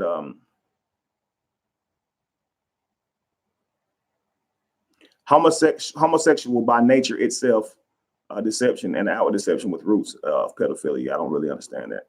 Homosexual by nature itself, deception and outward deception with roots of pedophilia. I'm not understanding that, because homosexuality wouldn't necessarily be pedophilia. Pedophilia is, sex with a minor, and that can be male or female. Homosexual by nature is self-dissipation or self-deception. Yeah, I don't understand what you're saying. Can you reword that for me? Self-deception and outward deception with roots of pedophilia. I like to see that reword. I'm trying to understand you. Someone has said something I want to find though. Why are they promoting transgender so much? I don't like the transgender movement. Okay, and I understand that.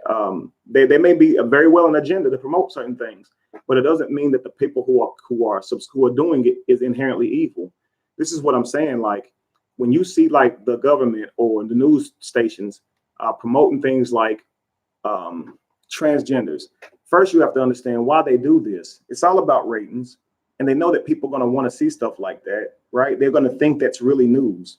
But is people getting sex changes or dressing like their opposite sex really a problem in this world where we are being enslaved? Our food is being poisoned. Our money is being taken from us, and money ain't even real. It's still being taken, and we subscribe to it regardless anyway. So we're in a lose-lose situation. If you stack up all the money in the world, it's still their money and their print, and they still control the value of it. It's a man dressing like a woman or a man changing his sexual identification. Is it really that important? No. But they put that on the news because it's better than highlighting the real stuff that's a problem. Us being divided, religion not being real, slavery. They don't talk about that on TV like that, right? They don't talk about the school to prison. What's the name? The program that they do to put us in prison early. They don't talk about them poisoning our food. They're going to talk about transgenders. They exist. And people have been wanting to do this forever. People have forever felt like they was born in the wrong body, but still that's their own preference to do that. But the problem lies in when it's been announced on TV, we think that we have to have a problem with the people who want to contribute to this. They just want to be free. The news broadcasts it, and now we think it's that much more important. Yes, they do that. Yes, at one point they broadcasted black people liking watermelon. At one point they broadcasted us being gator bait. They sent out cards at Christmas time representing us being hung, being used as furniture, being slaves. This was part of their media at the time, but that had no indication on us being evil, right? They had no real indication on us actually liking watermelon and chicken, right? Even though this has been used in the media for so long. Listen, man, a long time ago, thank you very much, Lorenzo. If you go back, man, you can look at how we have been subjected to this type of thinking in many ways. You know what I mean? Like, one thing doesn't mean the other. And we have to spot the fallacies in our own brain, the logical fallacies in our own brain, because that's how we end up with a certain stance, and we haven't fully thought it through.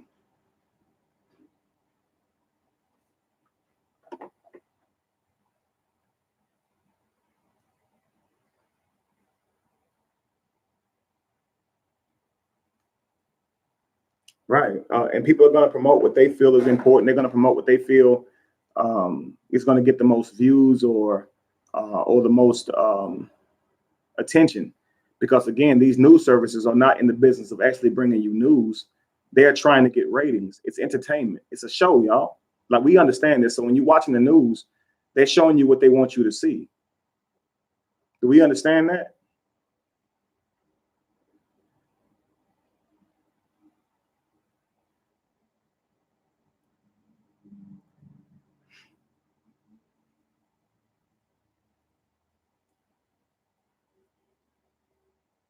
Appreciate the info, LeSean. And like even LeSean is saying, like right now, I guess by literature, where he's saying that I would imagine by literature, because I trust LeSean. I'm sure he ain't pulling it out of his hind end, but he's either read it or he's heard it that 3200 BC is when homosexuality started or whatever, and I don't know if it could be true. I haven't researched it. I haven't followed behind it or whatever. But what I would like to see is still what makes it wrong. You know, what makes it wrong wrong is subjective. If there is no God that told us what right and wrong was, then right and wrong is actually subjective. And right and wrong is also man-made words. So we're still trying to find things that identify them in categories of right and wrong, which right and wrong don't even exist. Do you understand? We're looking for something that causes that unites the world for better, not necessarily what's right and wrong, because that doesn't exist. We're looking for what causes people to be happier, protected, and safe. We're talking about a better life for everyone. How do you do that?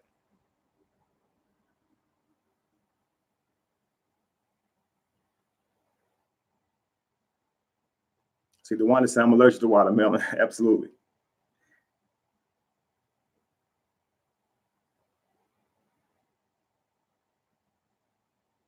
Okay, LaDonna. LaDonna says that you can't produce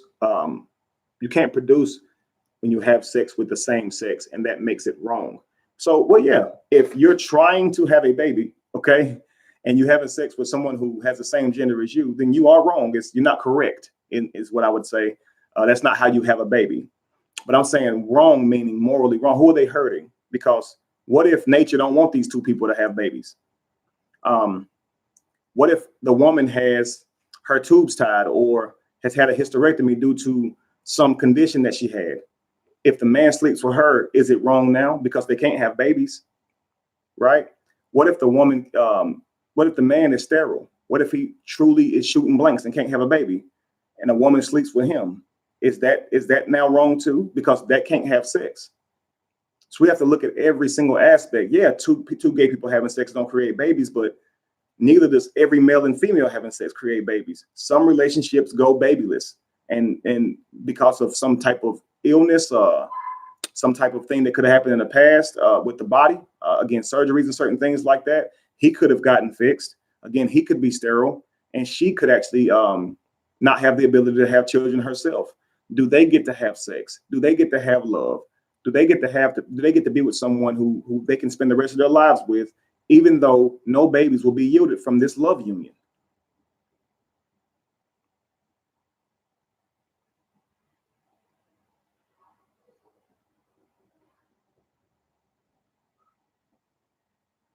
Absolutely divine expression. You can't promote one lifestyle over the other, because that does create bias. Gay relationships do exist, y'all, so we can't get mad because we see them on TV. It's a fact.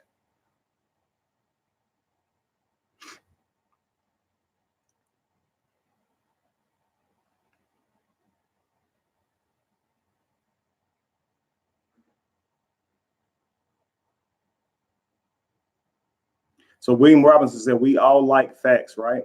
So if we study science, we would know, or I guess if we study science, we would know all that there's no gay gene been found. How would you demonstrate a gay gene? Is there a heterosexual gene that's been found? And how would you demonstrate that? Because we know people act out gay. Like, we've seen gay acted out in our reality. So we know being gay exists. So it's coming from somewhere. I'm not saying that it comes from a gene, but have we seen a heterosexual gene, or a polygamous gene, or a sapiosexual gene, or asexual gene? Or do any of these things exist? Because you can't think that there's two sexual preferences, liking a man or female, gay or heterosexual. There's many. Some people like weird stuff, man, and it ain't attached to a male or a female. Some people actually get turned on by objects. Is there a gene for that? Are we really considering everything here? Because in order for us to say something is true, it needs to be consistent and demonstrable. It needs to be demonstrable, or it needs to be able to be demonstrated. And it needs to be consistent across the board. Yeah, Lily, I appreciate you saying it, LaDonna. She said, I've seen a gay dog. Absolutely. Animals in nature are gay. So I was going to say that to LeSean earlier when he talked about, I guess by literature, the earliest record that we have of homosexuality could be in 3200. But what about animals being homosexual? Because they are. It's a fact. Some animals don't even have sex to reproduce. They're completely asexual, and they absolutely just clone themselves. They just clone themselves. It's a fact. Is that right or wrong? Because no one tells them who you can sleep with to have a baby. Because if you're talking about genders, you say, well, if a male and female can't have a baby, then that could be wrong. And I got what LaDonna was saying. That makes sense. But what about asexual animals who don't even need to have sex to reproduce, but they're yet still producing? Is that wrong? Or are we going to say, well, you have to have sex to produce a baby for it to be a real baby? What about clones? If an animal duplicates itself, is it also life just as much as a baby being born is life? Because it's nature, it's natural. Your cells reproduce off of themselves without having sex as well. They just split into two. There's a lot of things about the world that we don't understand. And what we try to do is we try to rationalize and reason with the world as if our rationalization or reason has anything to do with the world. It doesn't. I want you to think about this. We can go outside and we can look at the world. And in reality, we can see what we call gravity, right? But gravity doesn't exist. It's just a phenomena of what happens when I drop this cap. That's what gravity is. It doesn't really exist. Gravity don't walk around telling people, do what I say or go to hell. Gravity don't walk around saying I'm stronger than you. And gravity certainly doesn't pull people down to the ground because it has a rule or a law saying that what goes up must come down. There's no law of gravity. Gravity hasn't given us a law. In fact, gravity doesn't exist. Gravity is a phenomena. It's what happens whenever we see this pin, this cap drop. This is called gravity. Do we understand that? Gravity is not something you can touch or see, or even does it exist in reality as a thing. It is the description of something. That's what gravity is. This is a fact. This is a fact. Right? I'm demonstrating it. Every time I drop this cap, not once has it floated, right? Consistent. Every time. Demonstratable. Yep, every time. Now watch this. Are white people always bad? No, you can't demonstrate it. Are black people always good? Are black people always bad? Do all black people steal? Can they all dance? Can they all sing? Can they all play basketball? Basketball is a sport that was created. Black people weren't born to play basketball. Black people were here before basketball. We're not basketball players.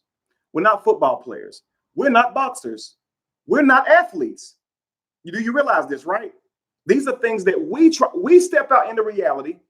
We try to define reality, and then we assert that reality has laws. So if this is happening and I can't fly because I'm not lighter than helium or I don't have wings, I assert that someone made a law. Who? Who made the law? Or is it more so that we don't understand what's happening, and through consistency and observing of this reality, we say it's a law, not that the universe itself or nature itself created the law, but we understand it as a law because we can't overcome that phenomena. It's not like nature, like when man puts a mile per hour on the side of the street that says 35 miles an hour. That is on the reverse side. The law was created by someone, therefore we adhere to it, but that is a breakable law. I can go faster than 65 if I want to. Now, if they make cars where they're governed to go only the speed that they're allowed to go on a certain highway, then that's still by default a created law, right? But we don't believe that gravity is a created law, right? We don't believe that the need to breathe is a created law, right? We're rationalizing it. We're rationalizing and reasoning it as this, and we think it means something. Again, kings don't wear suits. What does that mean? What is a suit? Something made by man?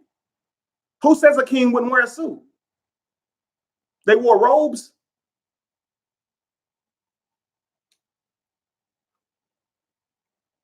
Who are we to put that out there? My problem with a post like that, it's not that you have a problem with wearing suits yourself. That's fine. If you don't want to wear suits yourself, say you don't want to wear them. That is absolutely fine. But when you are a leader and you post on a Facebook post that kings don't wear suits, what you could do is it could be possible that you can make people who follow you actually think that wearing suits has anything to do with your character. And instead of worrying about economics and building and giving up on religion and constructs that we were raised to believe in, now they got to worry about changing their wardrobe because you said something stupid and it has no reason, a purpose, period at all. A bullet will go through a dashiki just like it will a suit. What are you talking about? A lot of y'all playing dress up. This is what I'm telling you. A lot of y'all put on African stuff and you're playing dress up. You haven't changed at all. And people see it. People see it. At what point do what you study actually become evolution for you? At what point do actually studying the laws of Ma'at and Kemet and Hinduism or the Bhagavad Gita or the Bible, at what point do they actually begin to change you as a person and make you better as a person? When? Because at one point, we supposedly knew all this stuff, and the world is still the way it is now. No matter how you look at this, we are in the condition that we're in now, and this is a fact. We right here. We all can recognize that black people are on the bottom of the social scale, where they always know, because if we look back in history, they were studying Kemet. Okay, then so how they lose? If you go back, they was looking at Enoch. Okay, so then how they lose? If you go back, it was the Sumerian tablets. Okay, so then how did they lose? At what point does all this knowledge actually make a difference? At what point? Or are you just playing dress up? Have you really changed? Do you really want a better world? Or are you just playing dress up, using props to convince people? Because when you put against the test, most of them act like children. So at what point does what you read become a part of you? At what point does what you read come out in you? Where's your patience? Where's your kindness when dealing with other people? Where's the love in your heart when it comes to reconciling other people and healing other people? Where is that? Where is that?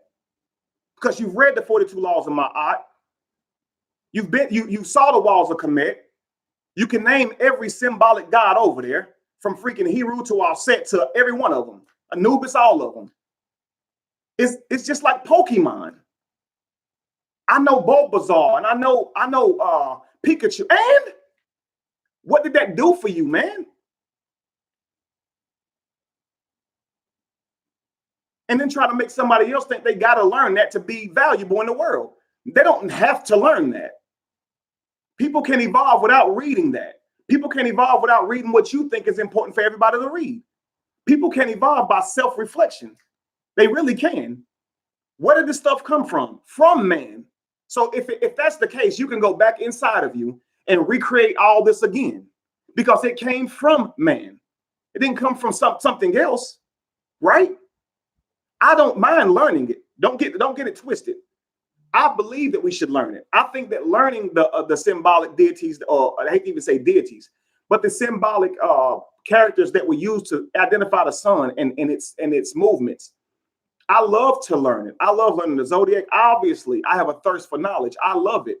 But what I'm trying to say is, if your consumption of knowledge doesn't change you to make you better, then what is the freaking point, yo? Just to say you know some stuff? Like, honestly, I could do that. I could get on here with a lot of y'all and beat y'all up with knowledge. I could do it. But really, what's the point? What would it prove? If we're not actually out here making a difference in the world and helping people heal, what's the difference?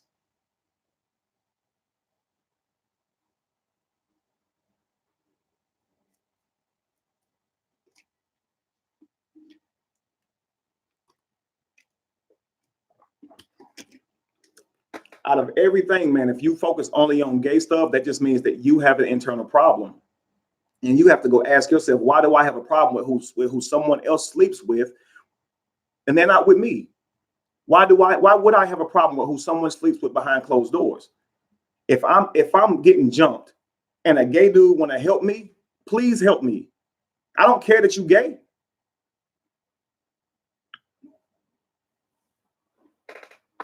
I don't care that someone who contributes to building my house is gay. I don't care that my banker is gay. I don't care that my lawyer is gay. I don't care if you're gay. Who you sleep with has nothing to do with me, because we've established that who you sleep with has nothing to do with your character. And that's all I care about. Sorry, I'm not going to care about what y'all want me to care about. I care about what I care about.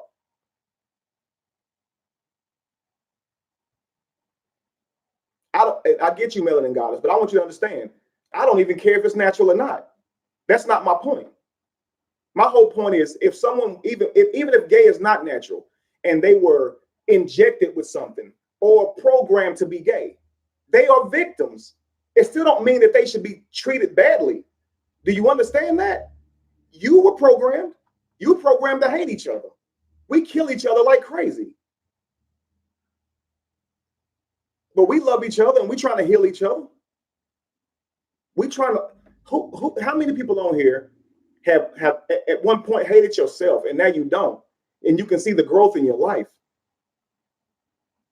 How many of you at one point hated other people and examined yourself and now you can see the growth in your life?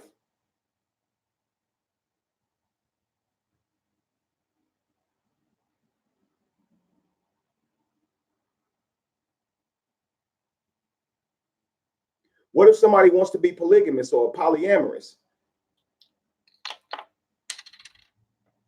If a man has 3 wives and he wants to help us, is that cool? What if a woman has 3 husbands? Is that cool?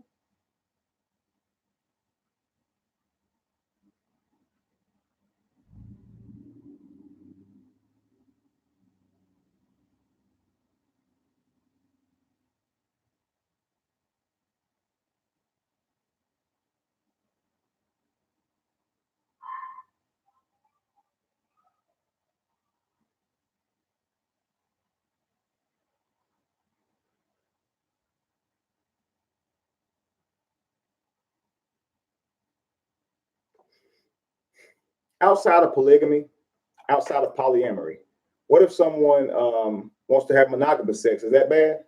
That's not bad, right? Sex between a man and a woman, just only one man and one woman, don't cheat on each other. Of course, that ain't bad, right?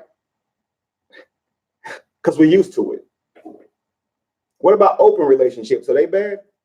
What if two people genuinely love each other but don't mind the other person having sex because they enjoy that? Don't mind the other person seeing other people because they enjoy that. Is that wrong too? Can they help us, family? Can people in open relationships help us?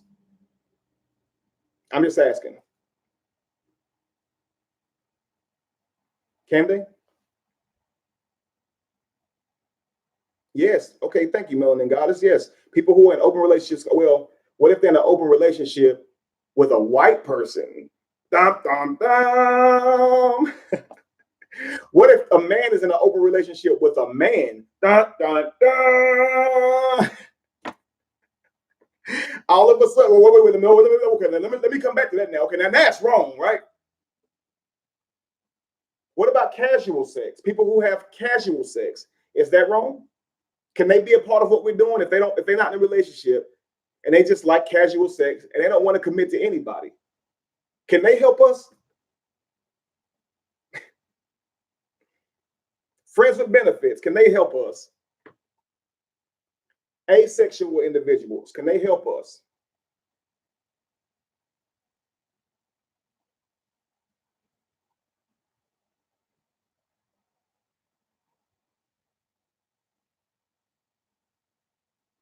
Vanessa said, I hope so, because that's where I'm at. Absolutely. And listen, we want your support.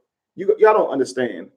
If we drop the division, we can instantly find the common ground between every one of us that's been subjected to this type of crap.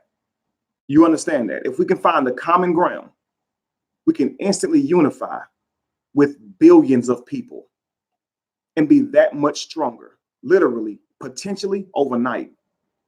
Our problem is that when we try to enlighten, we run off to different groups. And then you have what they call tribalism. You care more about your group because you are in that group than you do about someone else's group because you ain't in that one. Because you really think you in a group because it's a Facebook group called that. You ain't in nothing if you ain't out here helping. You just subscribe to something, posting comments. Facts. And now because you in this group, oh, we more prone to like what this group said. We're going to agree with what this group saying. We're going to be against that group. And this is all in consciousness. We in competition with other conscious groups. If a person is helping this conscious group that's called by something name, and then they go to this event and help this conscious group, are they wrong? Do y'all have a right? Do we have a right to help whoever we want? Or are you bound to a group? I just want to know.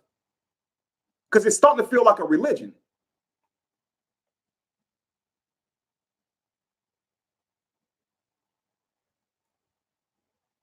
It's starting to feel like a religion. If you help out Be Evolution, I have no problem with you going and helping out Lighthouse at their event.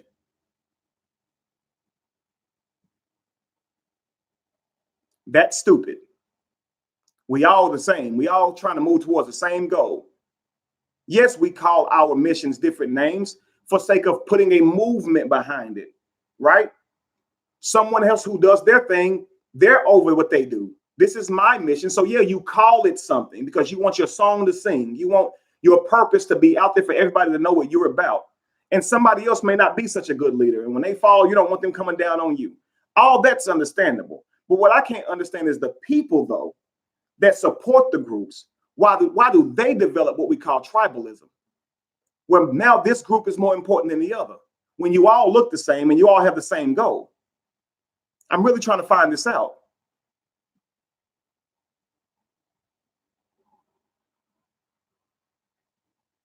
Lee Sean says, I support 6 different movements, including the Lighthouse and Serious Minds. Lee Sean, he hits me up.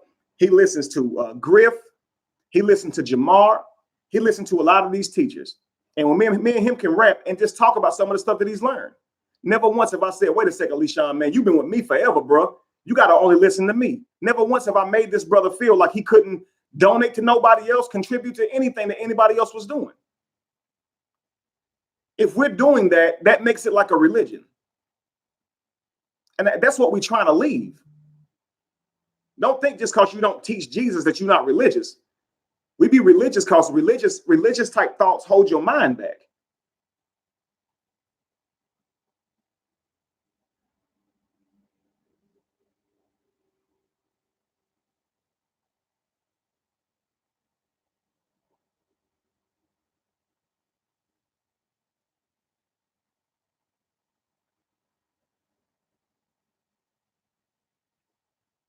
Religion is defined by religare using etymology, which means to hold the mind back. So if you're holding people back from being themselves, if they want to contribute this place, they want to contribute that place, and you're holding them back with word spells, trying to find ways to tell them that they shouldn't be helping nobody else, then you're the one with the problem, and that is religion.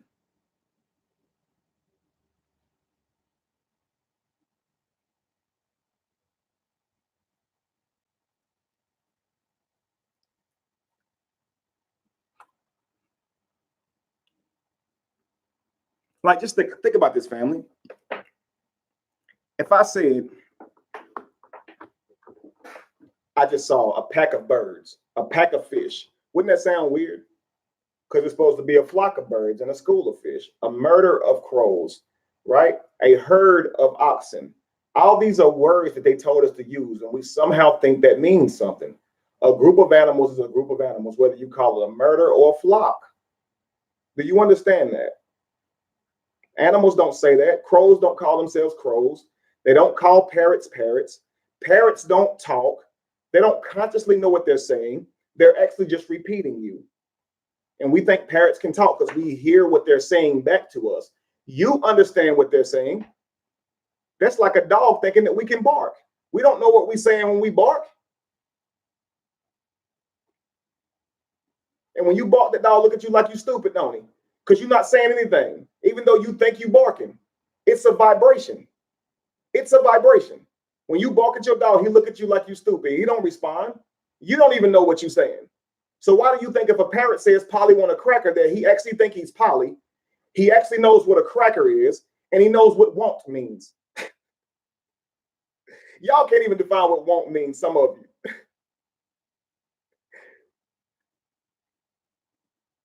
We are understanding the world and thinking that it's understanding us. That's not what's happening, family. Parrots didn't take English. And just because you said something to a parrot and it says it back, it doesn't know your language. Listen to me, family. I'm going to show you what I mean. I'm going to show you what I mean. Watch this.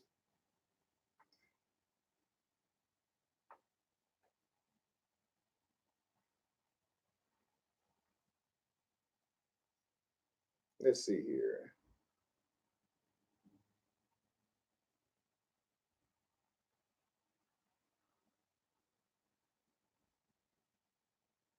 Give you an example. This is I love you in Chinese. It says that word is wo ai ni. Now it's going to tell me how to say it. Wo ai ni. Wo ai ni. You hear that? Wo ai ni. Wo ai ni. That means I love you in Chinese. Do you think I know which word is saying what, why, I, or ni? You think I know what they're saying? What each one of these words mean? Do you think I know individually, like, does why mean I? Does I mean love? And ni mean you? I don't know. I'm repeating what they're saying. Now, if I walk up to a Chinese person and I say, why I need, they might say, wow. And they might say, do you know some Chinese? They would have a right to think that, but they're going to find out by asking me that question that I don't. I'm going to say, no, I only know that one word. So I just demonstrated to you that parrots don't talk. They don't know what they're saying. So people actually make that argument that parrots talk. So parrots have souls where other birds don't. What?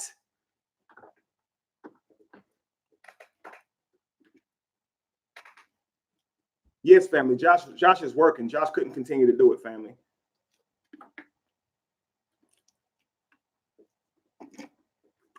but Josh is still alive and kicking. In fact, we just spoke the other day. He helped me out with some stuff on my computer. Thank you very much, Vanessa.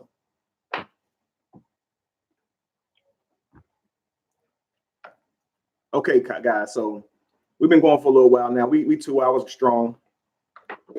I'm going to end it. I wanted you guys to know my mission. I want you to know that we stand for people who have been mistreated.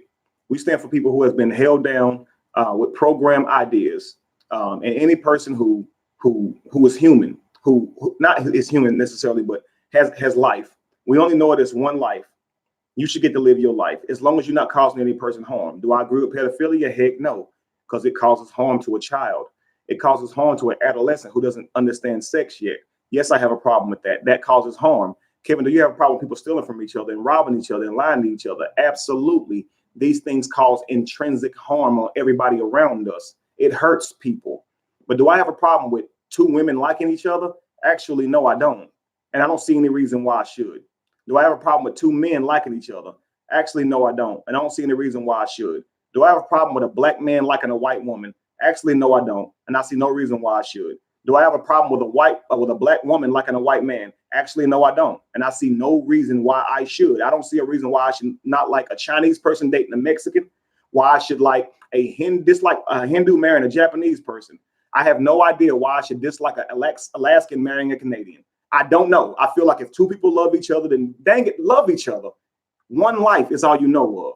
One. Don't let anybody take your life from you. Don't let anybody take your humanity from you. And we're going to help you. We stand in the position to help you fight for your humanity. I think it's sad that a group of people had to ask to be human, to be considered human. That's people who identify as black. I think it's very sad that a gender of people had to ask to vote. That's people who identify as women. I think it's very sad for people to have to ask to be married simply because of who they like. That goes for anyone that doesn't fit under the social construct of what we call a marriage. I stand for you. I stand for you. You understand that? Because your humanity is your own. And we shouldn't be looking at paperwork, what men wrote hundreds of years ago, to see if you can be okay living the life that you want to live, if you're not hurting anybody. So we shouldn't have to look back over a law book, things that people came together to agree on. Who put them in power anyway? Why do we even care what they wrote in their books? Why do we even care?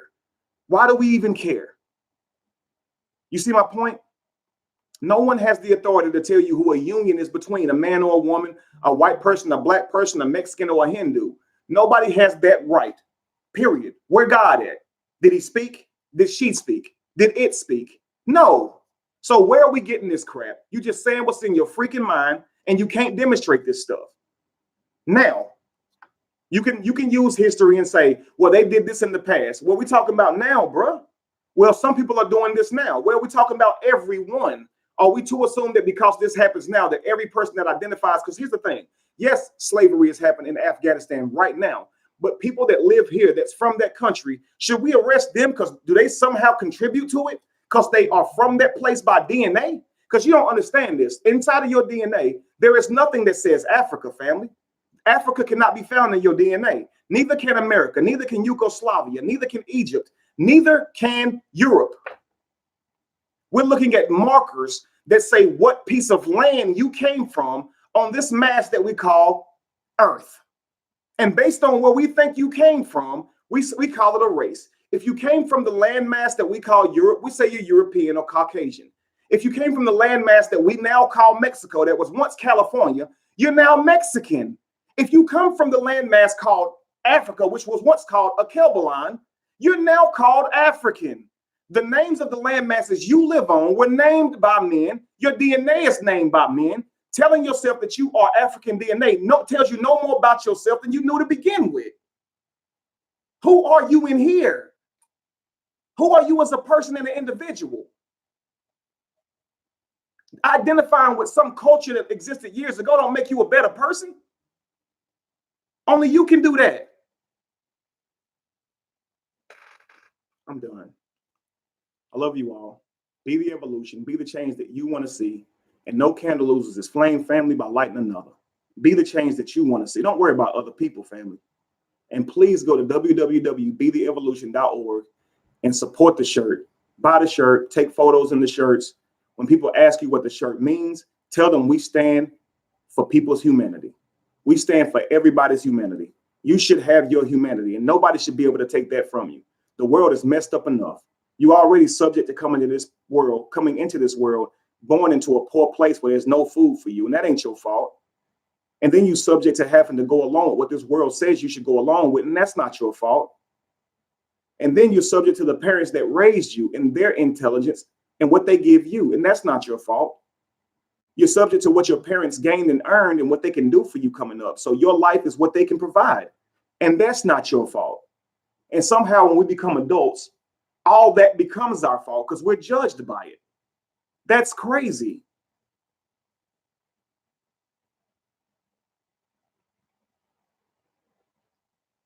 Man, you know, there's a guy I know, and he's black or identifies as such, and his wife identifies as white, and they have children who would identify as being mixed, right?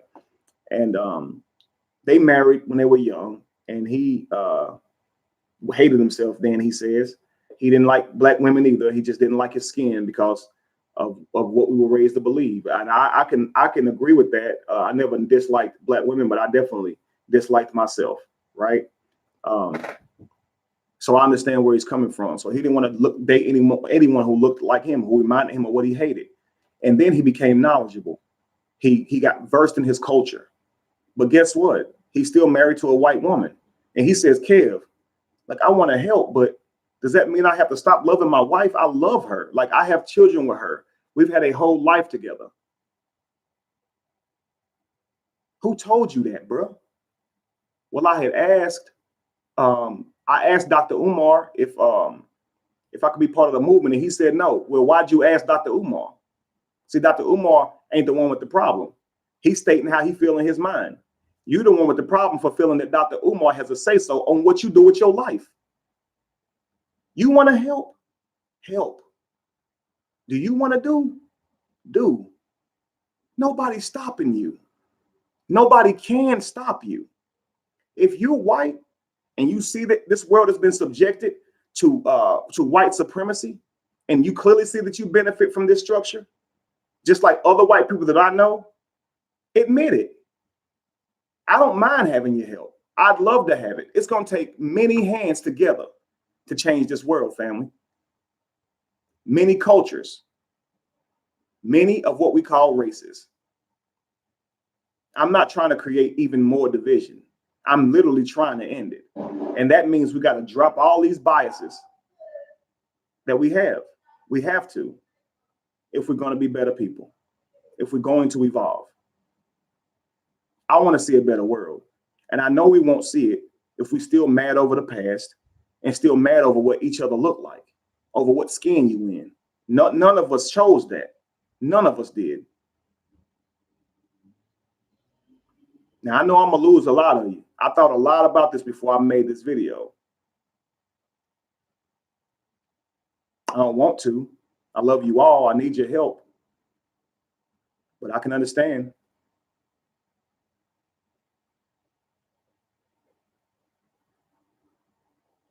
I can't understand. But this is my mission. I don't hate people, y'all. I just don't. And until somebody can show me rationally and demonstrate to me that me being black means that I'm inherently evil and that I'm a rob a bank, or that I speak Ebonics, or that I'm illiterate, until someone can show me that, I won't believe it.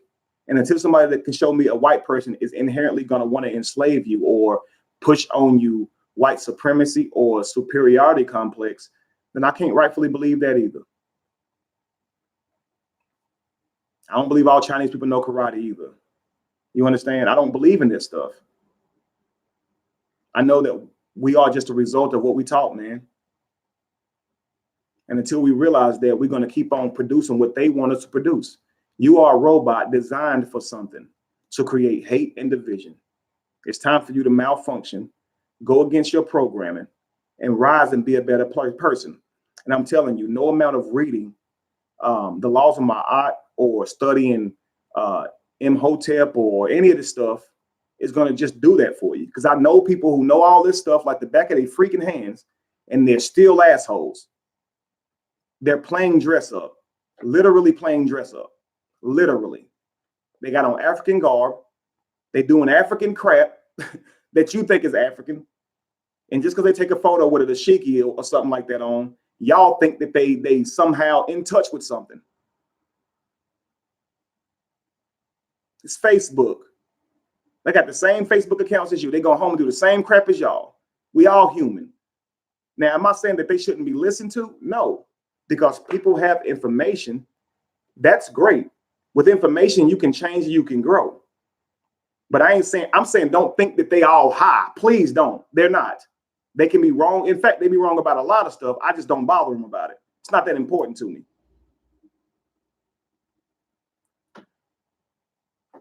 So listen with your hearts. Look with your eye. Okay?